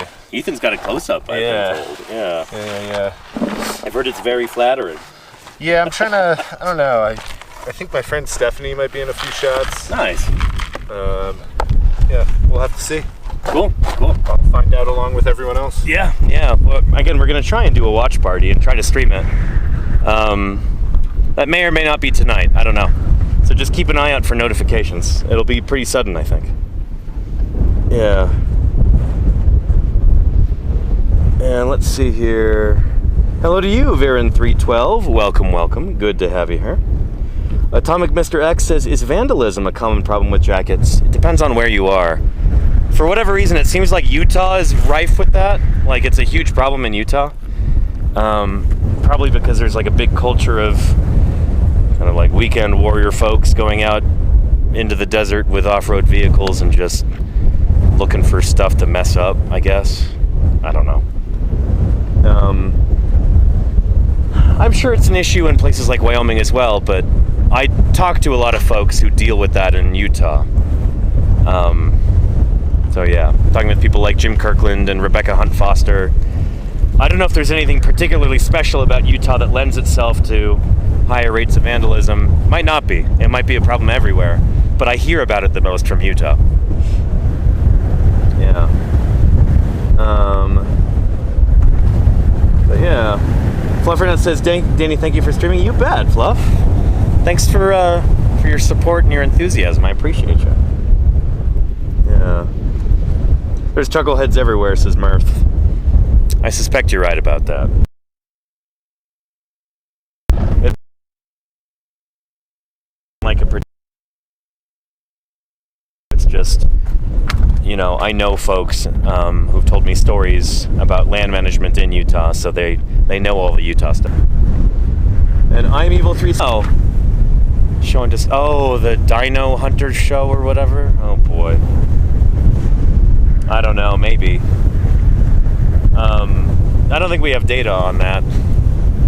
It would all be anecdotal, but yeah.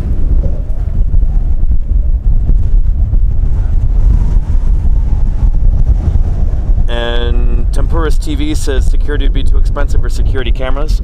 So we do have some sites that do have security cameras around them, like trail cameras, right now, as we're working out here in Wyoming.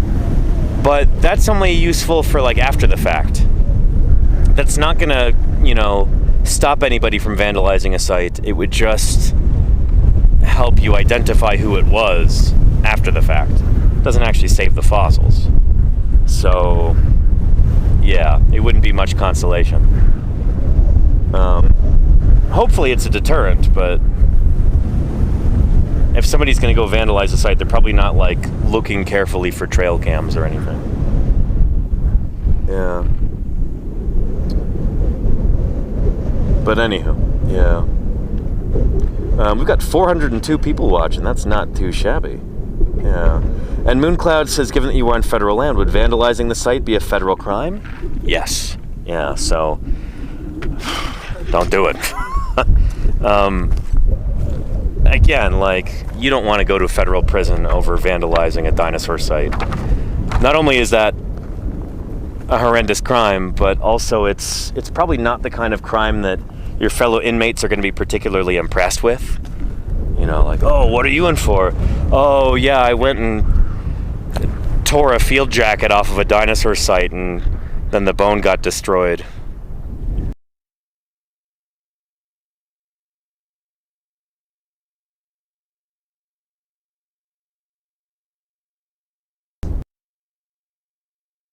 Yeah. And hang on, did we lose the... Oh, goodness. It's just a satellite dish, yeah. Sometimes it loses signal for a minute.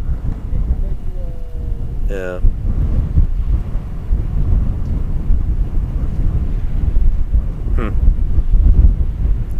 Oh, left off at prison stories. Okay, yeah.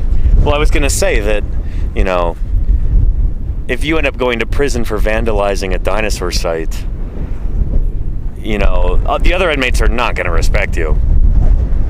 Like, what are you in for? Oh, I messed up a dinosaur site in Wyoming. That's not a particularly impressive crime. It's not going to get you any credit at all. In fact, they might beat you up. So you don't want to do that.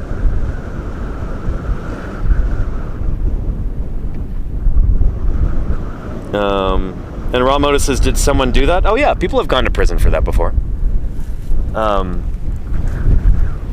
There's a few cases that I could mention. The guy who discovered the Falcarius site, I don't know if he went to federal prison. He probably did for a few years. But he was there like poaching fossils off of public land, and he was taking them back to his house and reconstructing them. A guy who was just really into fossils. But he was doing something super illegal, like poaching them off of public land. And so eventually he realized, like, holy cow, this is really important. This is definitely a new species of dinosaur. And he turned himself in. He did time for that. He spent time in prison. Hopefully he got off, you know, a little bit early, because he did tell paleontologists about the site. And yeah. So anyway, I think in the end kind of redeemed himself to a certain extent. But that's how we know about this dinosaur Falcarius, which is, I think, one of the most interesting and important dinosaurs that's been found in the past, like, 30 years. Anytime somebody asks me, Danny, what's an underrated dinosaur? What's a dinosaur you wish more people in the general public knew about? Falcarius is often my go-to answer. It's a really cool critter. Yeah. And Zool says, watching you with my niece and nephew. Well, hello, niece and nephew. I hope you're doing well. Welcome to Wyoming. Welcome to a live dinosaur dig. Let's go check that out in a second. Yeah.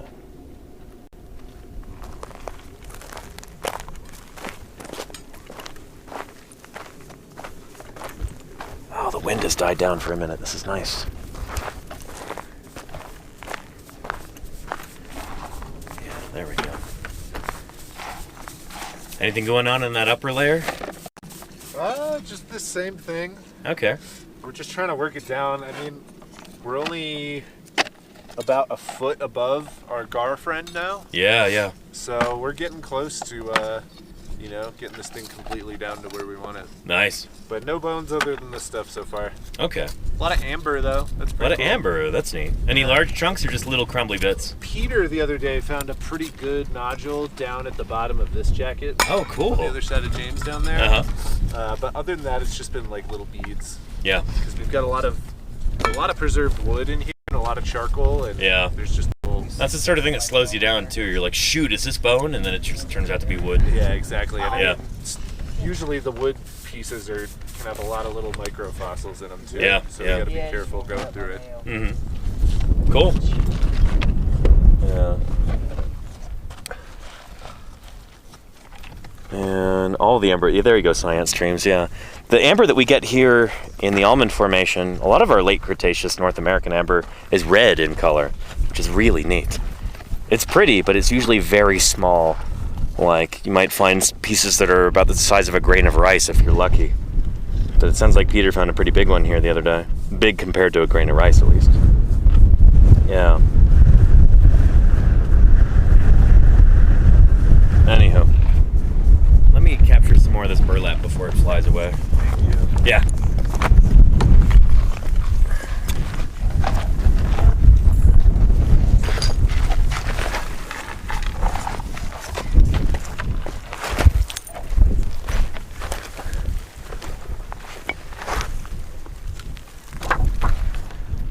I think that's all of it. Let's put it under a big rock.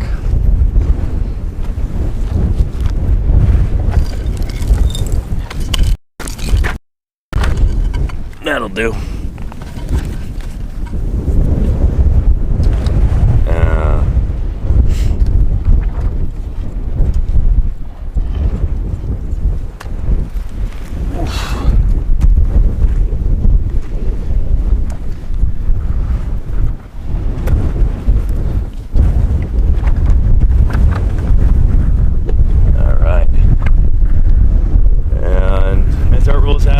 amber be looked at under the microscope?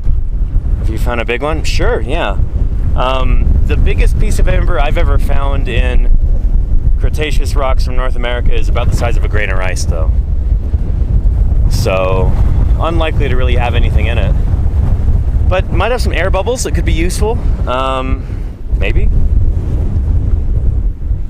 There's potential for like pollen in there, or I think Nate Carroll, when he was doing his PhD, he was looking for feathers, like dinosaur and bird feathers, in Hell Creek amber. I don't know if he ever found any though.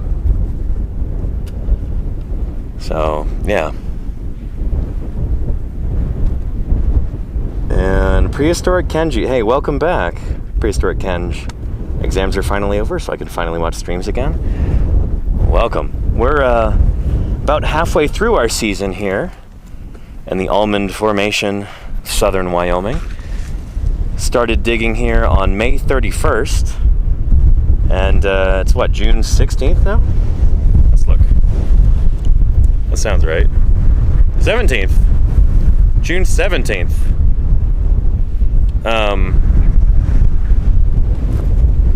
So we're going here until, I think, June 30th is when we leave. So 29th will probably be our last digging day. Maybe even the 28th. So yeah, we're doing pretty well. And Starmy, are there amber pieces with fossils known from the US? Yeah, there definitely are. Yeah. I want to say there's some from the East Coast.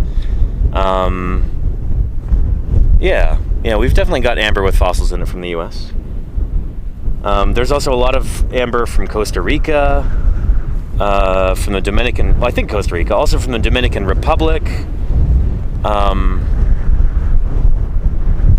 Yeah, there's some fossil amber from China, if memory serves. It's not just Myanmar.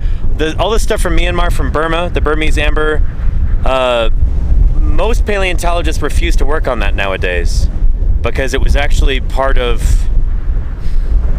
People were selling it in order to, to fund the Rohingya genocide there. So it's something that we as scientists generally try to steer clear from for ethical reasons. I hope that makes sense. So don't buy any Burmese amber, any amber from Myanmar. I know they've got some really beautiful stuff, but it's ethically very questionable, to say the least. And Geeks Tour says, how are you doing at this point? I'm doing great. Do you hit a wall at some point and then pass it by, being out there so long? I don't feel like I've hit a wall yet, no. Yeah. It is kind of go, go, go every day. There's no days off out here. Those of us who are working for the whole month, many of us are working every single day. That's what I'm doing while I'm out here. But it's just a month, What, 32 days, I think? I can do that. And I generally tend to sleep pretty well at night out here, which is a plus. If I weren't sleeping well, it would be difficult. But, I don't know. I'm a good sleeper. We've got decent food, enough water, good company. There's a lot of camaraderie here, being with, I'm out here with my people, talking about fossils and digging them up and collecting data and just enjoying the great outdoors. Beautiful wilderness out here. It's like a vacation for me. It's a very hard-working vacation. I work the hardest out here that I do all year, pretty much. But I love what I do. I'm really lucky to be here. I'm going to be a little bit sad to leave on June 30th, excuse me. But I'll be excited to come back next year. And then I've got more fieldwork coming up in Utah in July and August and maybe September. So yeah. Murph says 13 days left in the home stretch. Is it only 13 days left? Less than 2 weeks now? Yowza. Shoot. Yeah. Let me look at my calendar here. Let's see, yeah. 18, 19, 20, 21, 11, 12, 13. Yeah, 13 days left. And that 13th day is departure day. That's when we head back to civilization. So, yeah. This is day, what, 18 or 19 that I've been out here? What's our stream title say? Day 18? 17? What was it? Lego Bit says, I am, and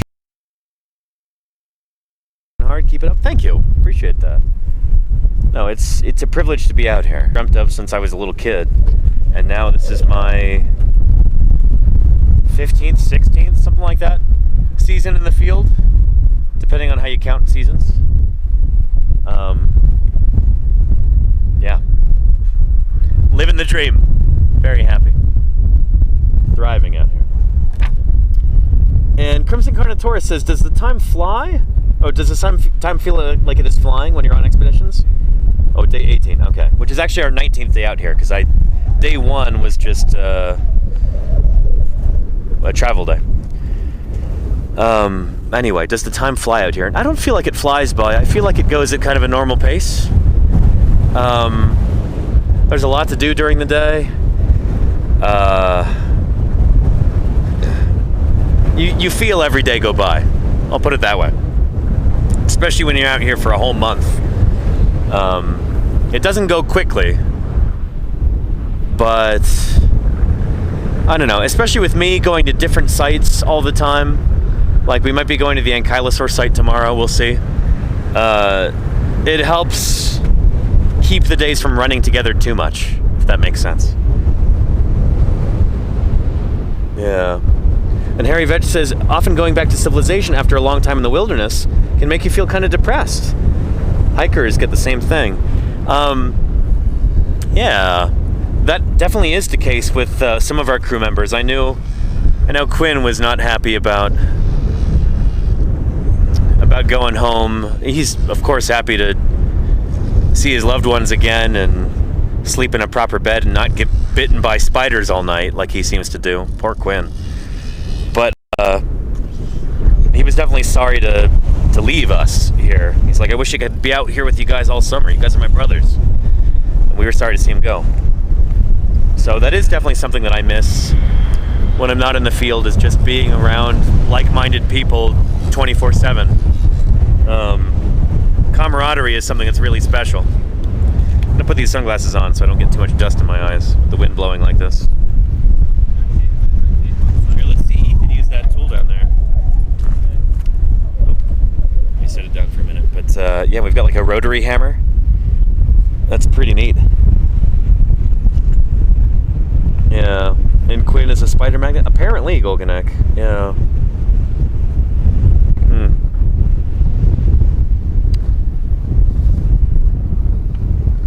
And oh, hang on a second. What just happened? Holy cow, Doc Simpson! Thank you for those gift subs. That is that's Dr. Ed Simpson there in the chat. Thank you. That's fantastic. I really appreciate it. 10 gift subs, phenomenal. Thank you for supporting Science Outreach here on Twitch. And are you gonna be out with us at Doling's Bowl again this year? We'd love to see you if you can make it out there. Good stuff. Excellent. Yeah. Yeah, we're really eager to hear what your work has yielded on the depositional setting there in the iguanodont bone bed that we've been excavating. Yeah.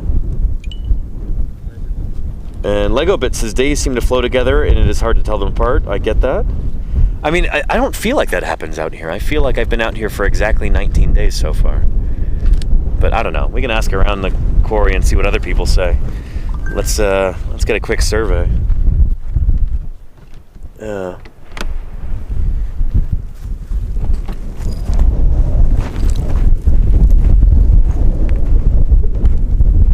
What do you think, Luke? Does it feel like it's been 19 days so far? I have no idea. I never know what day it is out here, and I essentially just live out here now. So. And you're going to be doing field work basically until December this year, right? Yeah. You're just living in the field. I'm just living in a tent, you know? That's the life, man. It is the life. Yeah. What do you think, Nick from Pittsburgh? Does it feel like 19 days so far, or is it shorter? What's your perception of time out here? Feels like 19 months. 19 months. It's been a very long time. Yeah. Well, I came here a day early, so. Right, yeah, you came out to Salt Lake a day early? Yeah. Yeah. And for me, it was like 3 days early. Yeah, so I Yeah. feel like I've been here for a long time. But Yeah. It's Yeah, fun. fair. It's pretty fun. Yeah. What do you think, Nick? Nick Oliver, you just got here a few days ago. Yeah, I honestly have no idea how long it's been. Yeah. 4 days? Uh-huh. I don't know. Something like that, yeah. I don't know. I think with me, since I have to, like, number each of the streams for what day it is and that kind of thing, yeah, I have to keep track of it so it feels like exactly how long it's been, I guess. But if you don't have to worry about that kind of thing, then yeah, the days can flow together, or it can feel like 19 months, or whatever. My field notebook, I have a tally for each day. You do? It's like I'm in jail or something.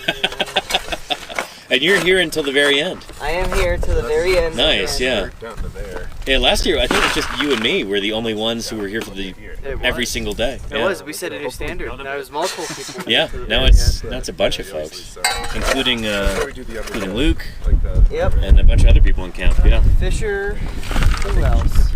yeah. Fisher too is here with us the whole month this time. Derek and Anna as well. Nice. Yeah.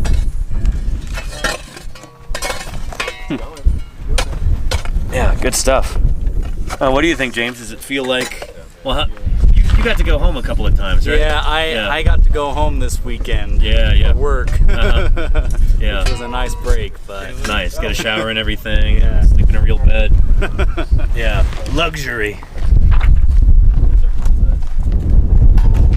so I don't know if I can truthfully answer that question. That's fair. Yeah. And Crimson Carnotaurus says, what is the longest you've been out in the field? I think the longest I've been out in one particular season, I think it was probably last year, which was what, like 32 days? So I'm probably going to tie that this year. Like longest I've been out without a shower, without sleeping in a real bed, without getting a hotel room or something like that, yeah.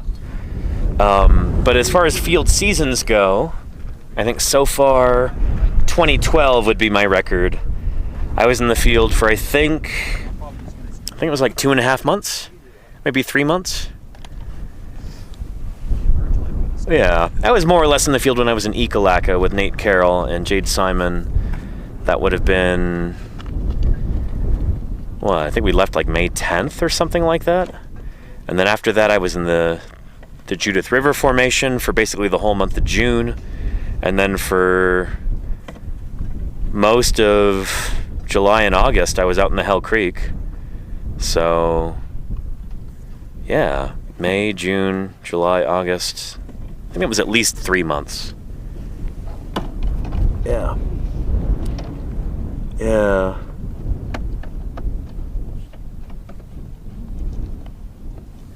Anywho. And Retro Rocha says, can we come help? Is this more of a qualified professional thing? So we've got a very, very full crew this year. But there are paleontological crews across the country and around the world that could definitely use your help if you're interested in this kind of thing. And if you think you'd be helpful on an excavation like this, there's plenty of different institutions that you can volunteer with. And they'd be happy to have your help. So we can get a few resources there in the chat for you. But yeah. And I think you being there, bringing the party makes it easier, says Lego Bit. Oh, you have no idea.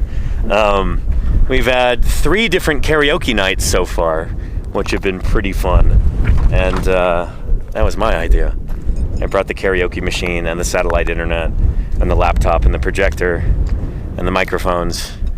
Yeah, it's been pretty good. It's nice having karaoke in camp for special occasions.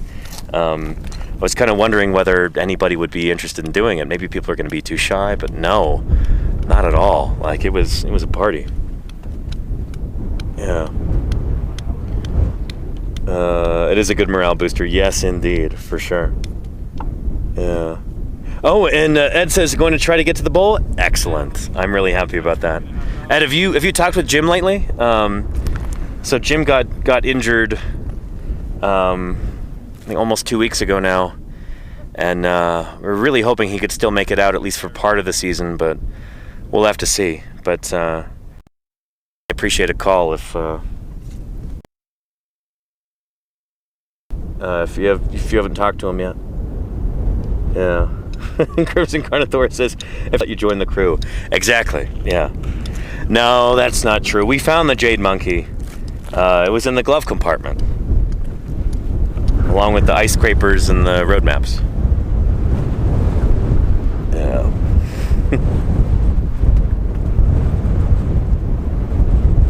Anywho. And I chatted with him. He didn't mention it. Oh boy, shoot. Well, hopefully that's a good sign. Yeah. But, yeah, there you go, Crimson Carnotaurus. That was all a Simpsons reference there. Yeah. Yeah. All right, let me get some more water. Doing all this yapping when it's so dry out here. Check on our battery level as well. Yeah. Did you tell us how he's doing? So I talked to Jim right before the stream started, Golganek. He says, yeah, still in a lot of pain. Seems like maybe small fractures in his ribs and hand, but hope he's taking good care of himself, recovering. Yeah, be great to have him out there in Doling's Bowl this year, but we'll see. Don't want to force anything.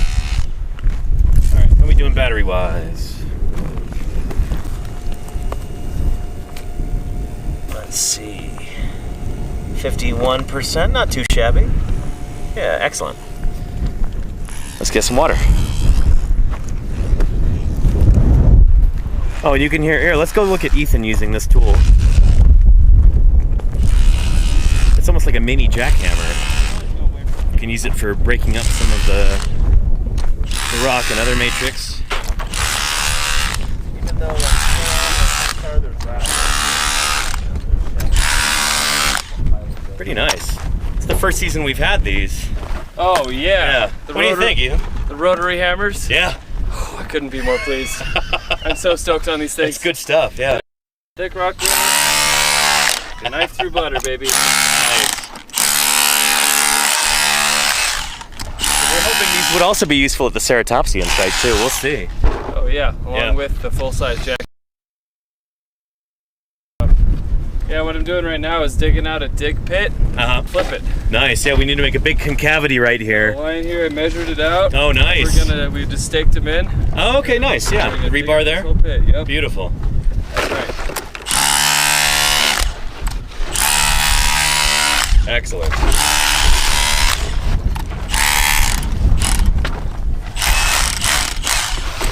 And Yala Dakilla says, is the duckbill an almost full find? No, it's missing a bunch of pieces, but you know, that's par for the course with a big dinosaur like this. Very rarely are they found complete. We do have a bunch of fragments that went down the hill that were collected last summer, and so those are going to be pieced together in the lab, and it looks like we've got some skull in there. There was some alveoli for the teeth, so it's got to be from a tooth-bearing bone like a maxilla, or I think a dennary is more likely. So we've got duckbill dinosaur skull from down there. We've got a bunch of limb bones, vertebrae, other good stuff in here. That combined with some of the other duckbill sites that we have, if these are all the same species, then we might have something close to a complete skeleton with everything together from all these different sites. From this site, from the Skull Ridge Hadrosaur site, the Dell site, the Lex site, the T-Bone site, and other ones that we're finding all the time. There could be multiple species of duckbill dinosaur that we're finding, or they could all be the same thing. We're not sure. It's still kind of mysterious. Like, is this fauna more similar to dinosaur faunas you get in the Campanian? Or is it more similar to dinosaur faunas like the Hell Creek Formation, where you only get one species of big duckbill dinosaur, we think, Edmontosaurus and ectens, and one genus of ceratopsid, Triceratops. Maybe this fauna is more similar to that, or maybe it's more similar to some older dinosaur faunas. We're not sure yet. That's one of those mysteries surrounding the Almond Formation that we're trying to figure out. Look at all the sunlight reflecting off of those jackets. They're so vibrant. So smooth and white. I know, yeah, shoot. They're like blinding. Oh, man. Gotta put on extra sunscreen around those. Have sunglasses, you don't get snow blind.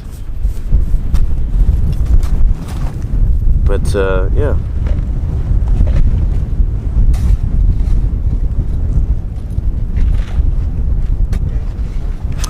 There you go, Crimson Carnotaurus, yeah. And Starmy says, what parts of the skull do you need to tell a Lambeosaurine from a Saurolophine? Good stuff. Oh, and Prehistoric Ken says, is Torosaurus not Hell Creek, or is it invalid now? I'm not convinced that Torosaurus is distinct from Triceratops. It's a long story.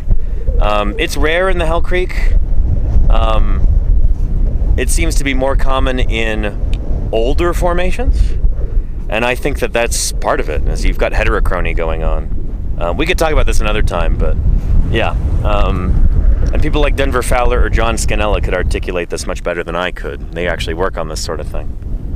But yeah. Anywho.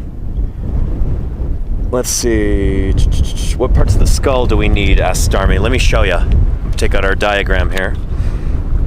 If we want to be able to tell the difference between a Saurolophine and a Lambeosaurine, there's only like a few bones that are smoking guns. We'll go over that here. There we go. So there's a headless duckbill dinosaur skeleton. This one is, I think, Griposaurus. But, yeah, without the skull, it's really difficult to tell. As I understand it, the ischium on Lambeosaurines has a prong on toward the end. So that's how you can tell it's a Lambeosaurine sometimes if you don't have the head. There's also differences in the lower jaw and then the skull. So there's a few different bones. Skull. The maxilla is usually really good, the nasals, stuff like that. And we height, and hopefully from the Dell site as well. And so, goodness. If all of our duckbill dinosaurs are the same species that we have from the almond so far, we should be able to tell easily whether it's a Saurolophine or a Lambeosaurine. Whether it's one of the big cresty guys or maybe one of these guys with the more flat head. Yeah. But we're still figuring that out. Yeah.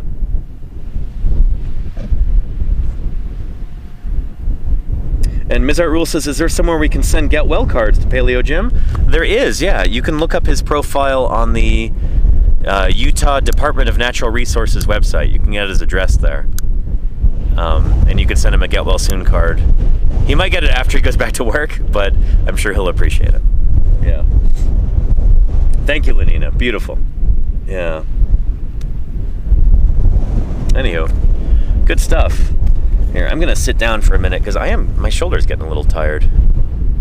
It's unusual for me. Did a lot of lugging things up from the road earlier today, heavy gear. I think I made 3 trips. So, yeah, felt like a lot. But how's everybody's Tuesday going? And is the view outside your window half as special as this right now? Pretty nice. Yeah.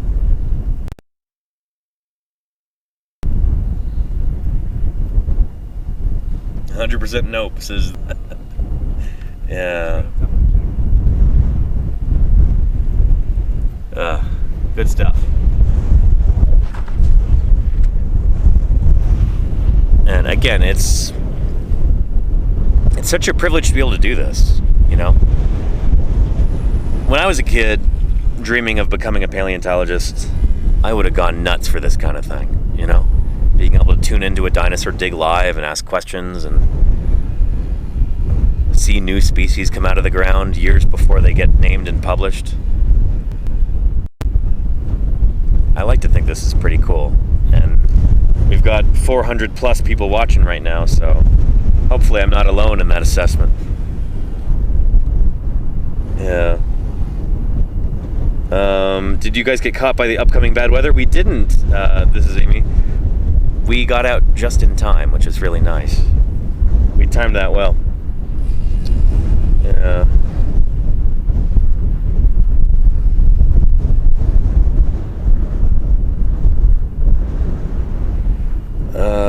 And you can see the Alps from your balcony. That's pretty neat. Spelth FA, that's pretty neat. Yeah. But as cool as that is, ain't no dinosaurs in the Austrian Alps. None that I'm aware of. So, we might have you beat there. Although I'm sure you've got much better infrastructure where you're at than we do here. Yeah. Oh, goodness. Ugh.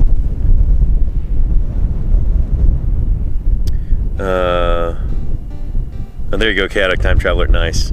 A cat is a good thing to have in your windowsill. And Ariana Celestine, thank you so much for the 19 months of support. I really appreciate that. That's excellent. Yeah. Triassic marine reptiles in the Alps. That's interesting, Prehistoric Kenja. Was not aware of that. Yeah. Good stuff. Yeah. Let's go have another look around the quarry real quick. Yeah.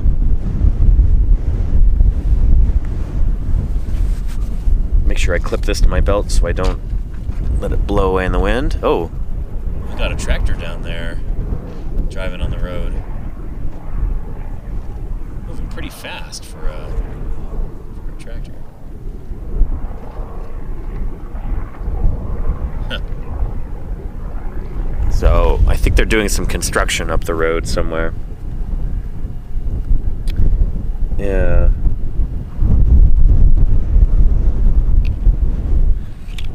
And let's see.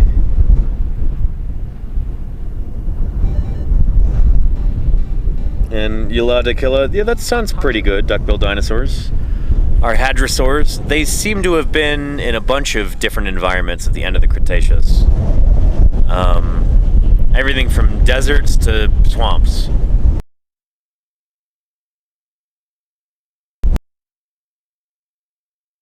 That we seem to have so many of them here in the Almond Formation is intriguing. What is it about this environment? It could also be sample bias. It could be that those are the biggest dinosaurs in this environment, and so they're the most easily found. We're not sure. Again, this is really preliminary stuff. We've only been working out here this is my 3rd year out here. I think Ethan's only been working out here for about 5 years. So this is just the beginning of a period of grand discovery, hopefully, for the Almond Formation. And maybe we'll find some areas where there's just horned dinosaurs out the wazoo, or ankylosaurs everywhere, or tyrannosaurs in abundance.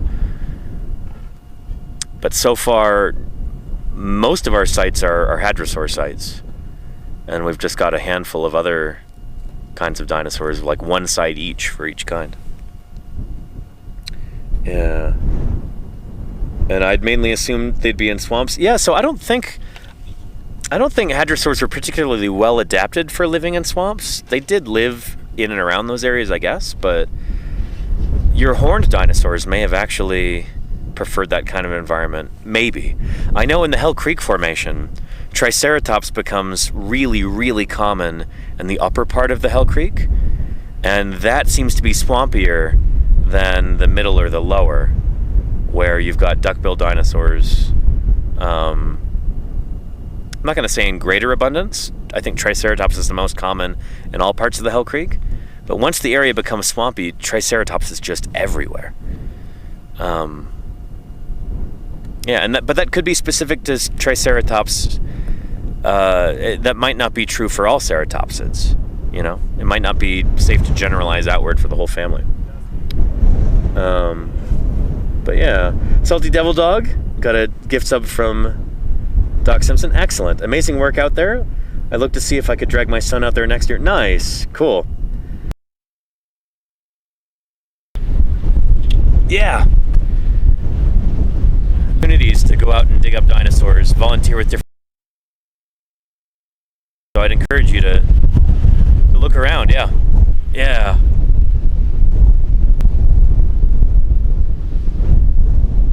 Good stuff. Oh boy, I've got this plaster stuck to my leg from jacketing earlier.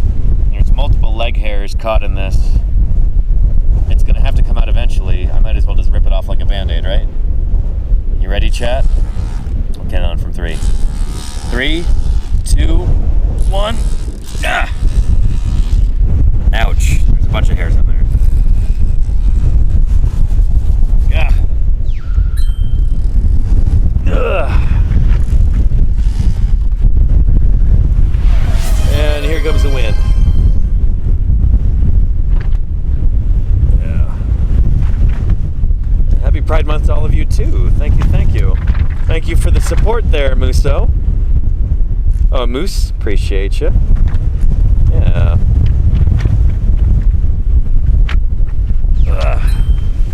Someone says put a plaster on it. Yeah, we call those bandages here in the States, and it then did. I know in Commonwealth countries people call them plasters. But yeah, bandages or band-aids if you're not hesitant to use a brand name. Yeah.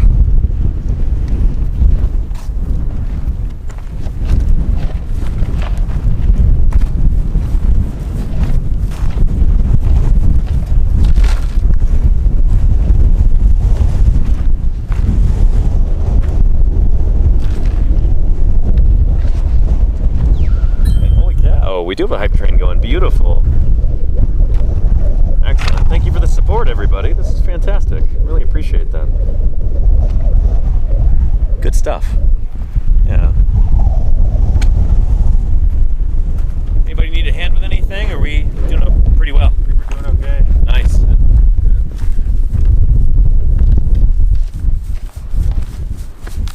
Anything out of here yet? No. Not the worst. We need to cut through all this. Exactly. Really sandy here. Yeah, there's like a total sandy lens contact right here. Huh. Where it transitions from this clay into sand. Interesting. It is. How do you feel about that style of dustpan? Where like the handle goes forward like that? I hate it. You hate it? I hate this thing. It looks really awkward. Yeah. Everyone else gets the good ones though. That's okay. That's okay with me. Appreciate your sacrifice there, Luke. No, it's okay. This one's big at least. I know you want this. Get that out of my sight. Little tiny scoop. I got a great big plastic one that Ken picked up for me in town. I ordered it off Amazon. I've got 2 just in my tent. Yeah? I don't know what to do with it. I need to bring mine out too. I just keep forgetting to do that. Yeah. Tomorrow. There's one down here. You want it? No, it's okay. I'm committed. That's such a weird shape. It is. What's with the serrations on it too? I have no idea. What's Yeah. up with that? What? You're trying to make it look like a shark or something? Maybe. I don't know. Weird. It's the great white. There you go. This has been What's Up With That? What's up with that?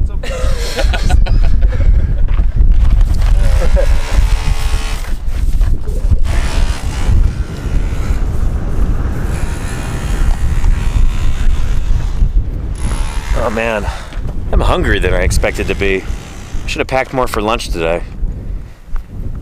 And we've got probably maybe another hour here before we head back to camp. Oh boy. And Havoc Heart says, does it mean that it's possible trikes could have enjoyed grazing or relaxing belly deep? I mean, that's possible, I suppose. I don't know. In science, we're all about testing ideas, using evidence. You can come up with stories and scenarios. But, if you want an idea to be scientific, you have to find a way to falsify it. So, I wonder how you would do that for that idea there. That's intriguing. Yeah. And Ariana Celestine says the serrations are to clean the broom bristles off where a hair gets stuck on it. Oh. That makes sense. Yeah. So if we want to clean our hairs, we'll run them through there. I'll be sure to do that later. Excellent. Oh, that's actually really clever. I didn't realize. Yeah. We've got some cleaning experts in the chat, it seems. That's pretty cool. And thank you for the 100 bits there, Mothproof KT. Appreciate that. Nice. I'm gonna drink some more water. In fact, what I'm gonna do, let me take one of those electrolyte packets, fill up a water bottle. I think that'll be good.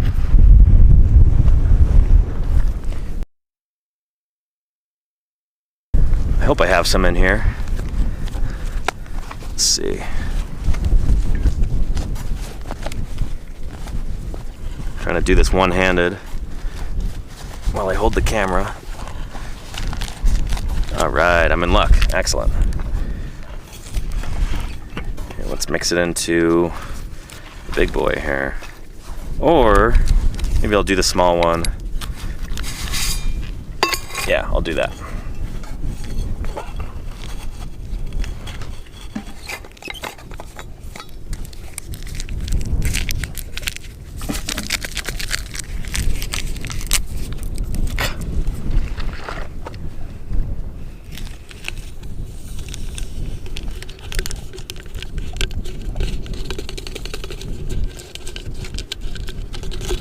Nice.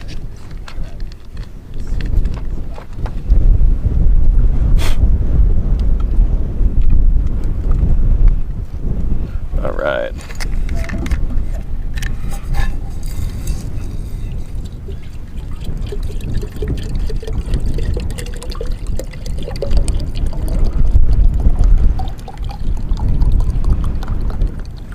All right. Beautiful. That should do it.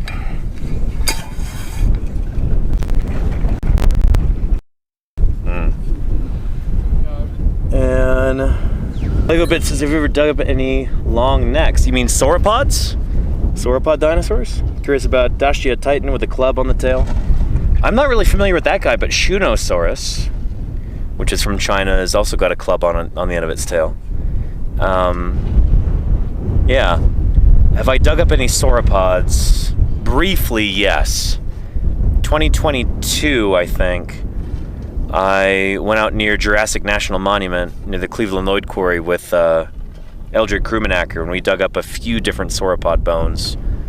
But, again, this was like a weekend trip. It was pretty quick. So I've never, excavated a whole sauropod. We can go talk to Eric, though, who has done that. Give me just a minute, though.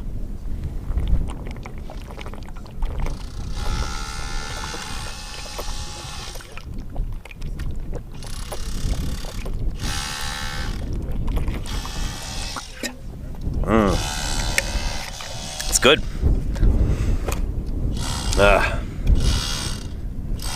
Yeah. Here, let's go ask Eric about what it's like to dig up a sauropod. Spoiler alert, probably a lot of work.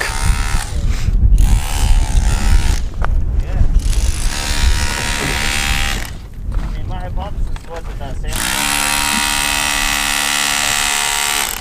Here, hey Eric, got a question for you. Yeah. What's it like digging up a sauropod like you did in the Morrison Formation? Well, it's big. The one I worked on specifically was encased in a calcareous mudstone, so it was like concrete. Not much progress was made. Gotcha. Got the femur cast. It's 5'8". 5'8" long. Or just jacket. 5 of them. Yeah, jacket. Wow. And we have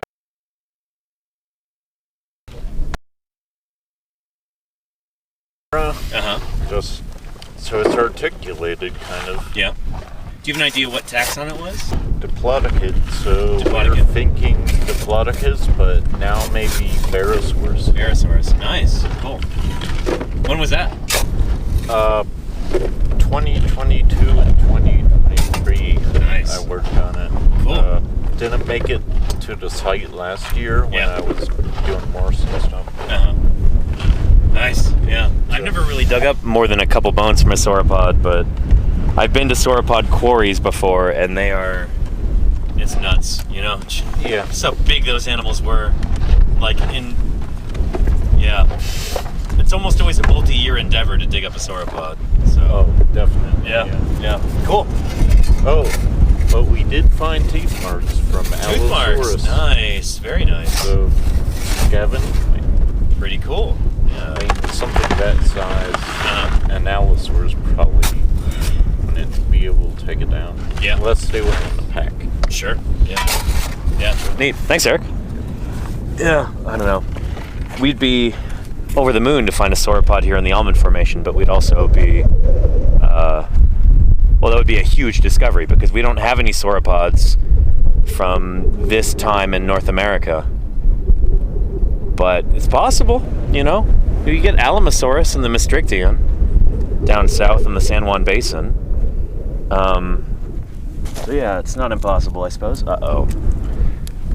There's a corner of a Chewy bar wrapper right there. Tisk, tisk, tisk. Put that in my pocket. Take that back to camp. Throw it away. Yeah. And what bone had the marks? I think the femur havoc heart. Yeah. They're cool critters, sauropods. Well, and is this from me? Did this fall out of my... Nope, that's not from me. Little bits of garbage here and there. Do our best to leave no trace here. Except for, a giant hole in the ground. Just don't know where to put it. And little plaster fragments. We do our best to leave no trace. Yeah.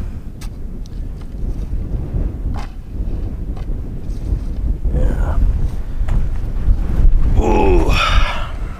Anyway, how's everybody's Tuesday going right now? If it is Tuesday for you. I suppose if you're in Australia, it might be Wednesday already. But I hope you're having a good day. Let me know if you got any other questions.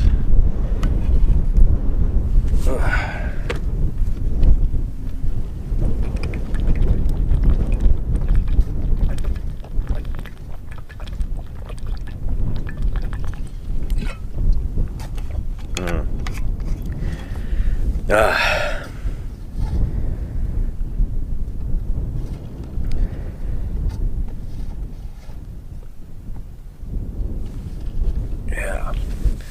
Some Wyoming ambiance for you here.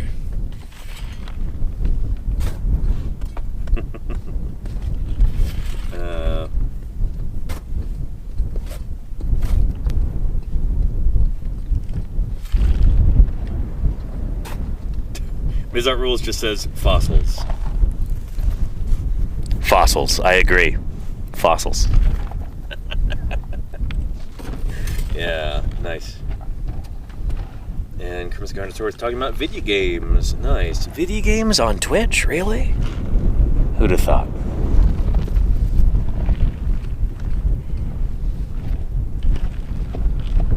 Started raining there. Nice, Chaotic Kitten. Yeah. And Jim says, when you go again, maybe tomorrow. We'll see. I helped out with jacketing here, did some trenching. I felt like I put in some good work.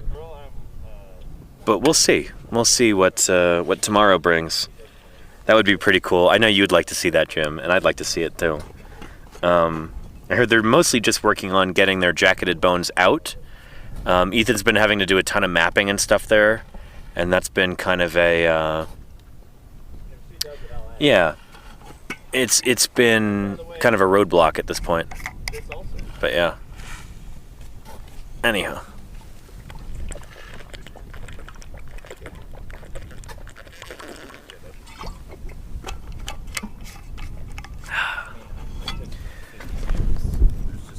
Let's see.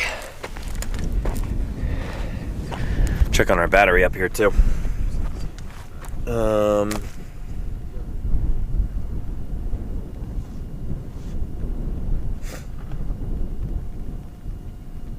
Kilnuke says, where are the lizards?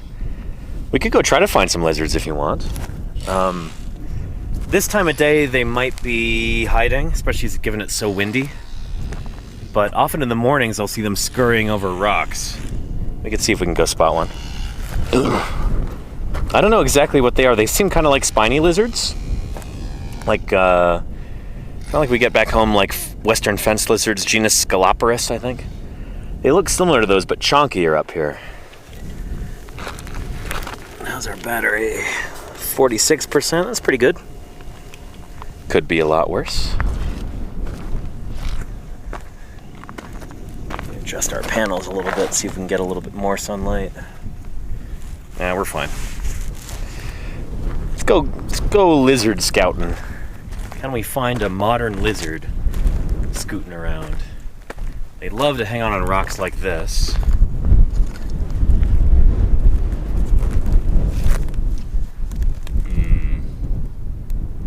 Not seeing any movement.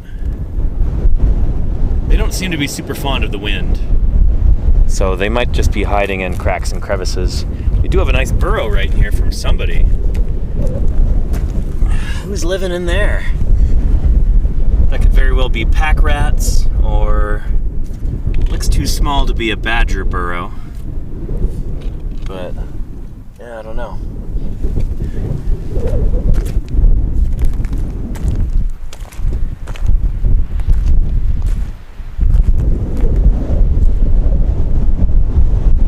I'm not seeing any lizards so far.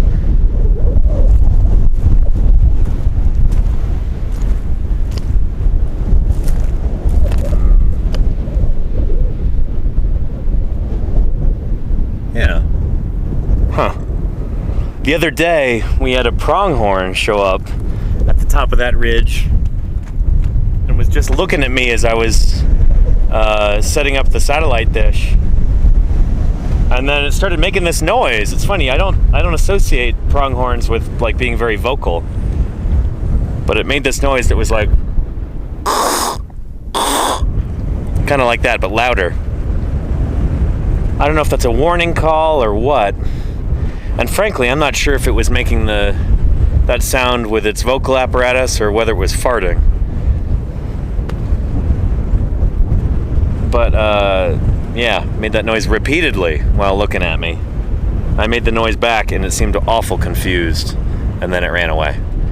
But it was weird seeing a pronghorn at the top of a ridge. Normally you see them down on the valley floor. Pronghorn, we're just kind of curious, walking around, doing stuff. Hadn't joined a herd yet. Yeah.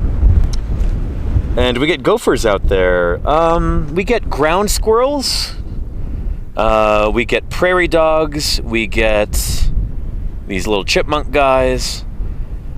But I don't know about gophers. I think this area might be too dry for proper, like, pocket gophers. I think they might require a more wet, slightly more lush environment with more plant life. Yeah. And are they related to lizard dinosaurs? Oh, Mateo Shipper, lizards are not dinosaurs, nor are snakes. Snakes are a kind of snakes are a kind of lizard, excuse me, but lizards are not dinosaurs. Here. Oh, here's my opportunity to use this visual aid that I don't think I've used yet. Where's our tree of life? Ha! Bingo. Yeah, so the way that we as scientists classify critters, living things, it's not based on what they look like, it's not based on vibes, it's not based on how they make us feel. When we're classifying living things, it's all based on their ancestry. So when we say that two different animals, for instance, are related to each other, we mean that they came from the same ancestor not too long ago. In the same way that you're related to your siblings or your cousins. You share a common ancestor with your siblings. You've got the same parents. You share the same grandparents as your cousins. You're related. Living things are the same way.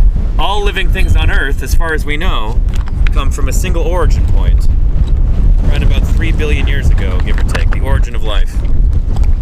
And then this wind. So every living thing on our planet, as part of this grand tree of life like this, dinosaurs are right here. Birds evolved from dinosaurs, so they're part of the dinosaur branch on the Tree of Life. Lizards are over here. Lizards are not dinosaurs. They're not particularly closely related to dinosaurs among all reptiles. Crocs are closer to dinosaurs. Turtles are also closer. That's funny. The turtles should actually be up here. That part is dated nowadays.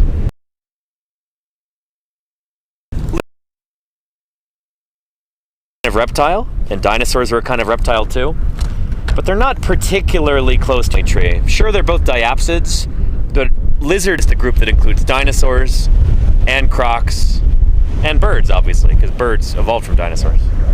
And then turtles are just outside of Archosauria, and then you go further down and you get to lizards. Does that make sense? Yeah. Anywho, this is really cool. You can get a poster with this.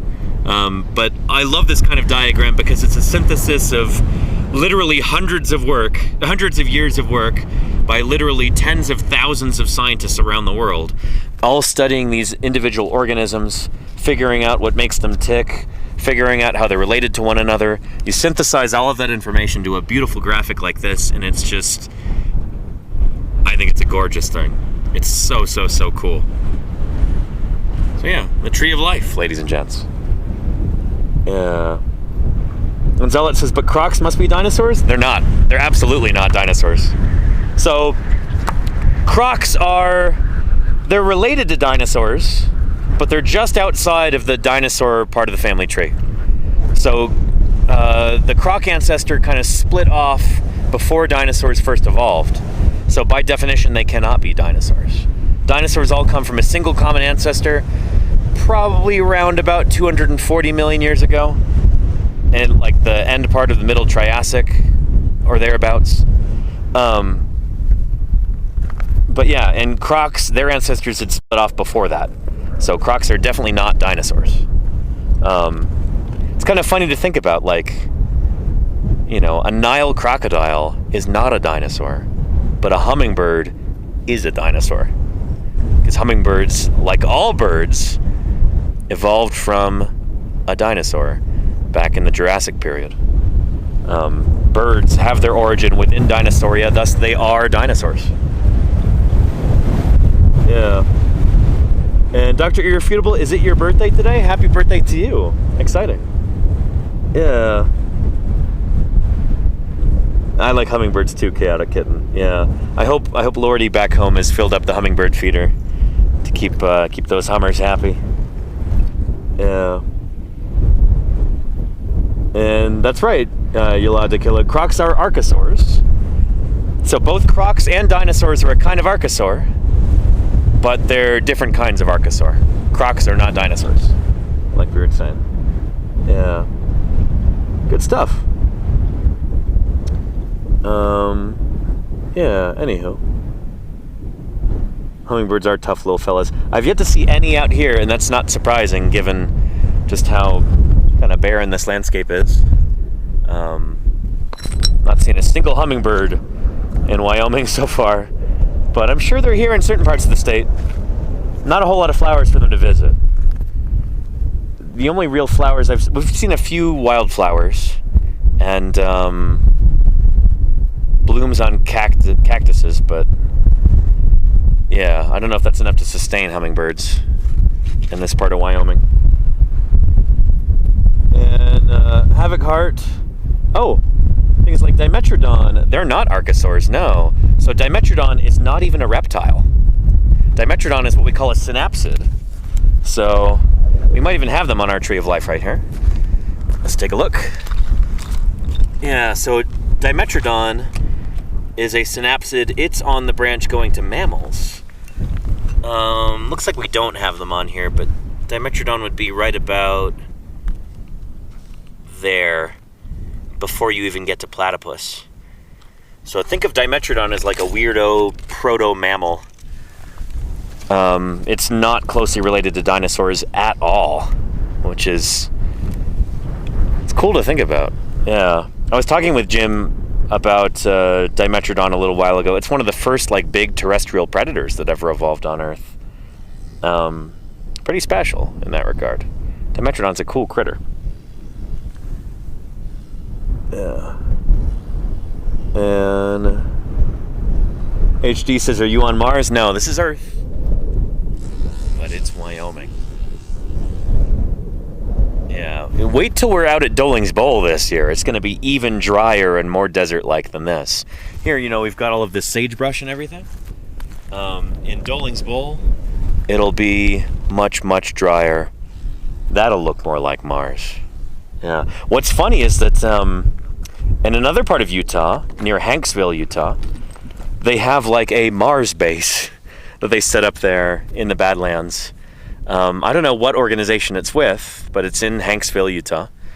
And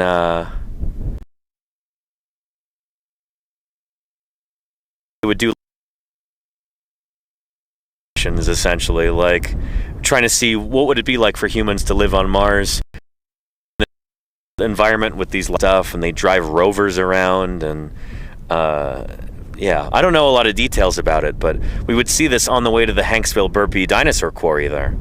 We take the same road in, and so like we pass the little Mars colony, and it really does look like the surface of Mars there. It's pretty cool. Yeah. And is sagebrush edible, or is it completely different from the herb sage? It is different. It might be edible, but it's not. Yeah, it's not called sagebrush because it's related to sage. They are different plants. When Mandy was here, Mandy Lyon, she's trained in paleobotany, and she was talking about how I think sagebrush. I hope I have this right. I hope I'm not getting it mixed up with sage. But sagebrush is part of Asteraceae. It's part of like the sunflower family. Yeah, and the herb sage is different. Maybe I have it backwards, but yeah, they are different. Yeah. Zalot says, is there a possibility of dragons? What do you mean? I mean, we've got dragons on the Tree of Life right here. Like, I think we do, don't we? Oh, maybe not. Oh, no, that's a Tuatara. I thought maybe it was a Komodo dragon. But yeah. They're a kind of monitor lizard. Leafy sea dragons are a kind of seahorses. Snapdragons are a kind of flower. Bearded dragons are another kind of lizard. People keep them as pets. But if you're talking about like mythical dragons, they're not real. Sorry. There's actually a really good book about this if you're curious about that. Was it Phil Center who published it? It's called The Truth About Dinosaurs and Dragons.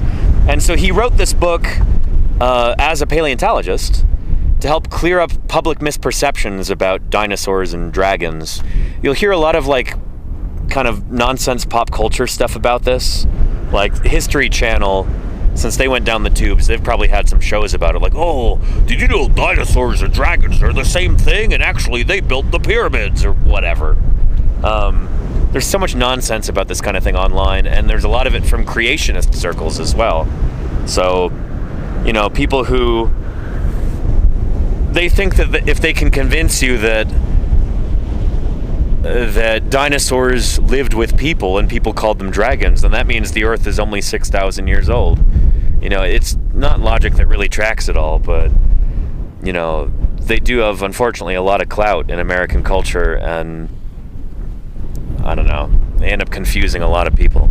But I would check that book out if you're interested. Let's see. There you go. Thank you, Lenina. Yeah, good stuff. Yeah. There you go. I'm at it. Yeah. The Learning Channel. Exactly. Yeah. Anyway, that's one of the books that I actually brought with me on this trip. I've got like 15 books in a plastic crate in my tent, and I've only had time to read about half of one of them so far. I got a book about leatherback turtles that I've really been enjoying. It is the book on leatherback turtles. It's called The Leatherback Turtle. I think a guide to their conservation and biology. But yeah, that's there's not a lot of time for reading out here. You know, we're out here working during the day, and then we go back to camp. We make dinner. We eat dinner. We hang out by the campfire. The sun goes down. It gets dark. Not a whole lot of reading time. Not a whole lot of downtime in general. There's always a lot of chores to do in camp, especially when we've got so many people.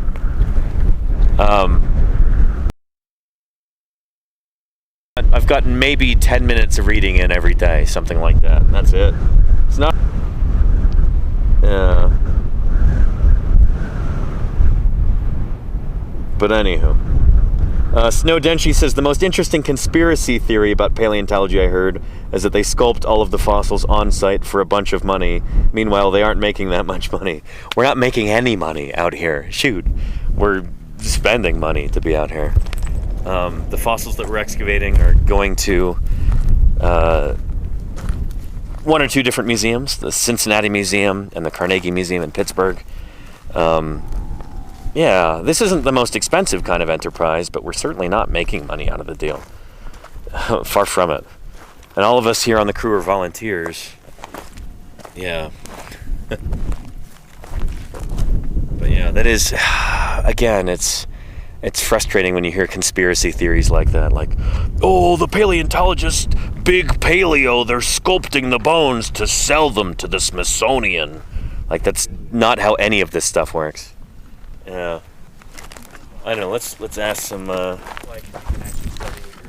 members of the crew. Luke, what you can do with your big paleo money? Oh man, you know, oh man, probably get a big house. Big house? With a big waterfall in it. Nice. And behind the waterfall have a big cave with a bunch of computers.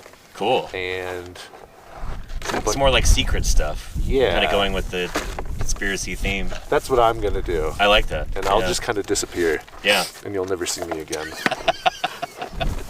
Nice. That's a good answer. What you can do with your big paleo money, Nick? Me?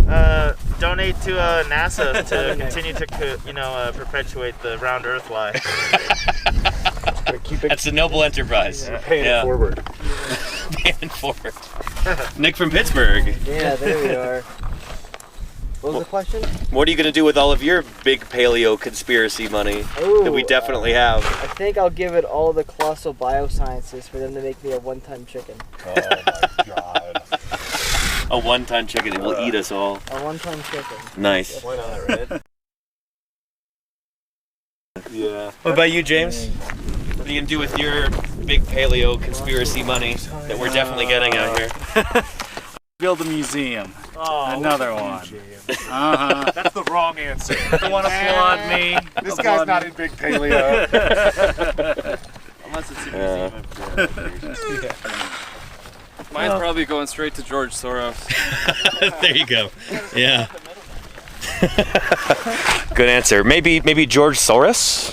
Oh. There we go. Yeah.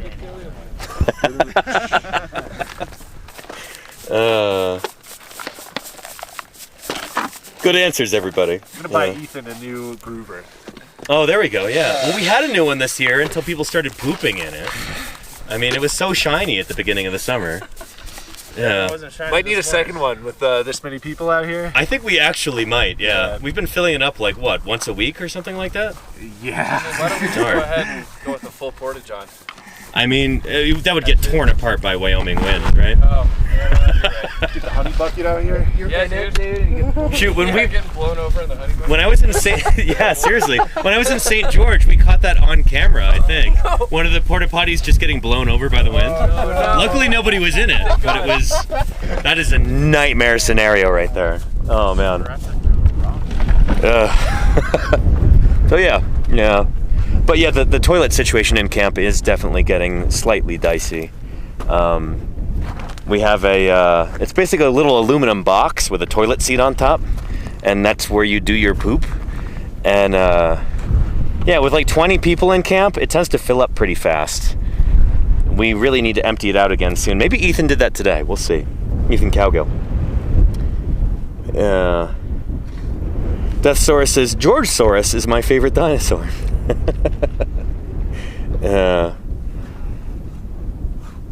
And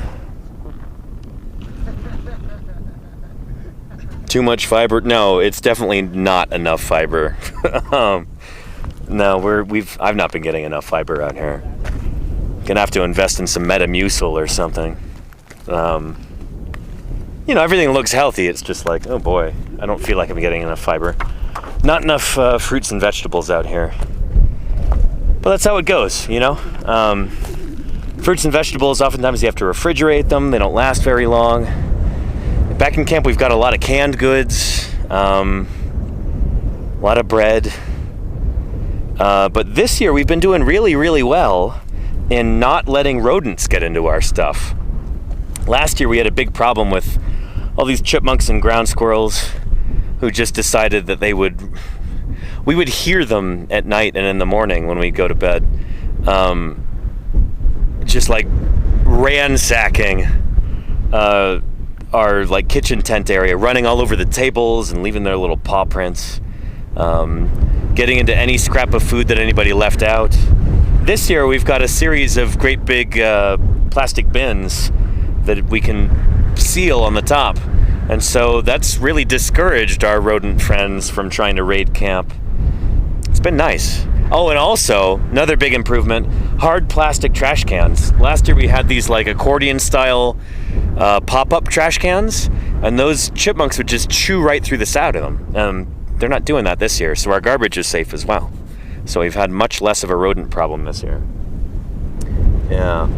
And Bogey Smoke says, is there a guy named Peter working out there with you? There is. He's at the Ankylosaur site, which is miles away right now, but we might see him tomorrow if I go there. Are you an acolyte of Peter's, Bogey Smoke? He's a good guy. It's been nice getting to know him. Yeah. And how about prunes? That would be a good idea, Mezart Rules, but I don't know. People don't get excited about eating prunes. And yeah. And there you go, Scorch Hellfire, yeah. Luckily, we don't really have rats out here. It's just chipmunks and ground squirrels. Which, come to think of it, chipmunks might be part of the ground squirrel clade, so ground squirrel might cover all our bases there. But anyway, yeah. Somebody look that up. What's the ground squirrel family? Is it Sciuridae? I'm sure that includes tree squirrels too. I don't know. But yeah. Anywho, pack rats. We do get pack rats. Usually not in camp, but we'll get them at the site. So here we had pack rats. I think they're pack rats. Who they just love to hang out under the jackets at night. And yeah, they'll grab any scrap of trash that we leave out here and they'll go collect it for us as if to scold us. And they'll put it under the jackets. At the Turtle Hill site, the pack rats were chewing the moving blankets that Fisher had there, and then taking the material out of that and building little nests and stuff. They're really cute critters, but they can be annoying too. Yeah.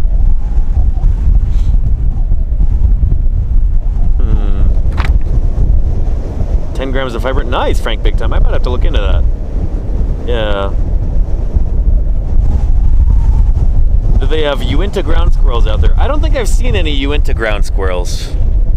I think they're further south from here, but I'm not totally sure. Again, I'm not a rodent expert. Yeah. Anywho. 5 p.m. We've been going for almost 3 hours now. Let me ask Boss Man here what time we think we want to wrap up. Again, we got here at like 8:15 this morning or something. Crazy early. So we've been here a while, making good progress. The wind wasn't even that bad. I know, right? Yeah. I feel like that forecast was misleading. What time do you think we want to wrap up here, Luke? I think we're pretty much good to start cleaning up now. Nice, okay. Yeah. Everyone wants to start sweeping everything Closing up. time. Excellent. Let's make everything look really nice. Cool. Well, I'm going to wrap up the stream too so I can help with teardown here. So, thank you everybody for watching. Don't go away just yet. We're going to see if we can raid into somebody else doing some science here on Twitch. if we're lucky, maybe Scient Streams will be live, or Volcano Dock, or let's see.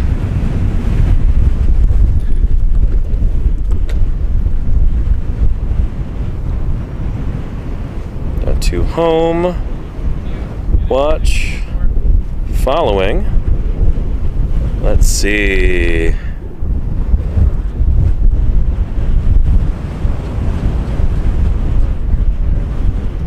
Hoot House. You know what, let's go right into MCK Gaston, maybe. Well, no, Marvel Rivals. Let's see if somebody's doing some science. You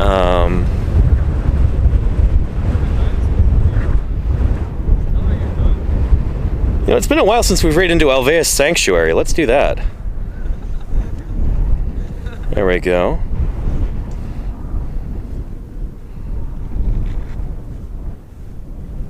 Raid Alveus Sanctuary. I've already got that autocomplete on my phone. That's nice. I've done this before. Thank you, everybody, for tuning in today. Thank you for asking questions. Thank you for contributing financially to these streams so that I can afford to be out here. That's tremendous, and I deeply appreciate it. Thank you to people who rated in or followed or subscribed or gifted or cheered or whatever. Thank you to those quiet lurkers, too, for helping keep these viewership numbers up. That's important, too. With any luck, I'll be streaming again tomorrow, maybe from the Ankylosaur site. We'll see. And till then, I hope everybody, you take care of yourselves and each other. Stay curious, and, well, I'll see you soon, I hope. Bye-bye, everybody. Let's go check out Alveus Sanctuary. All right. Take care. See you later.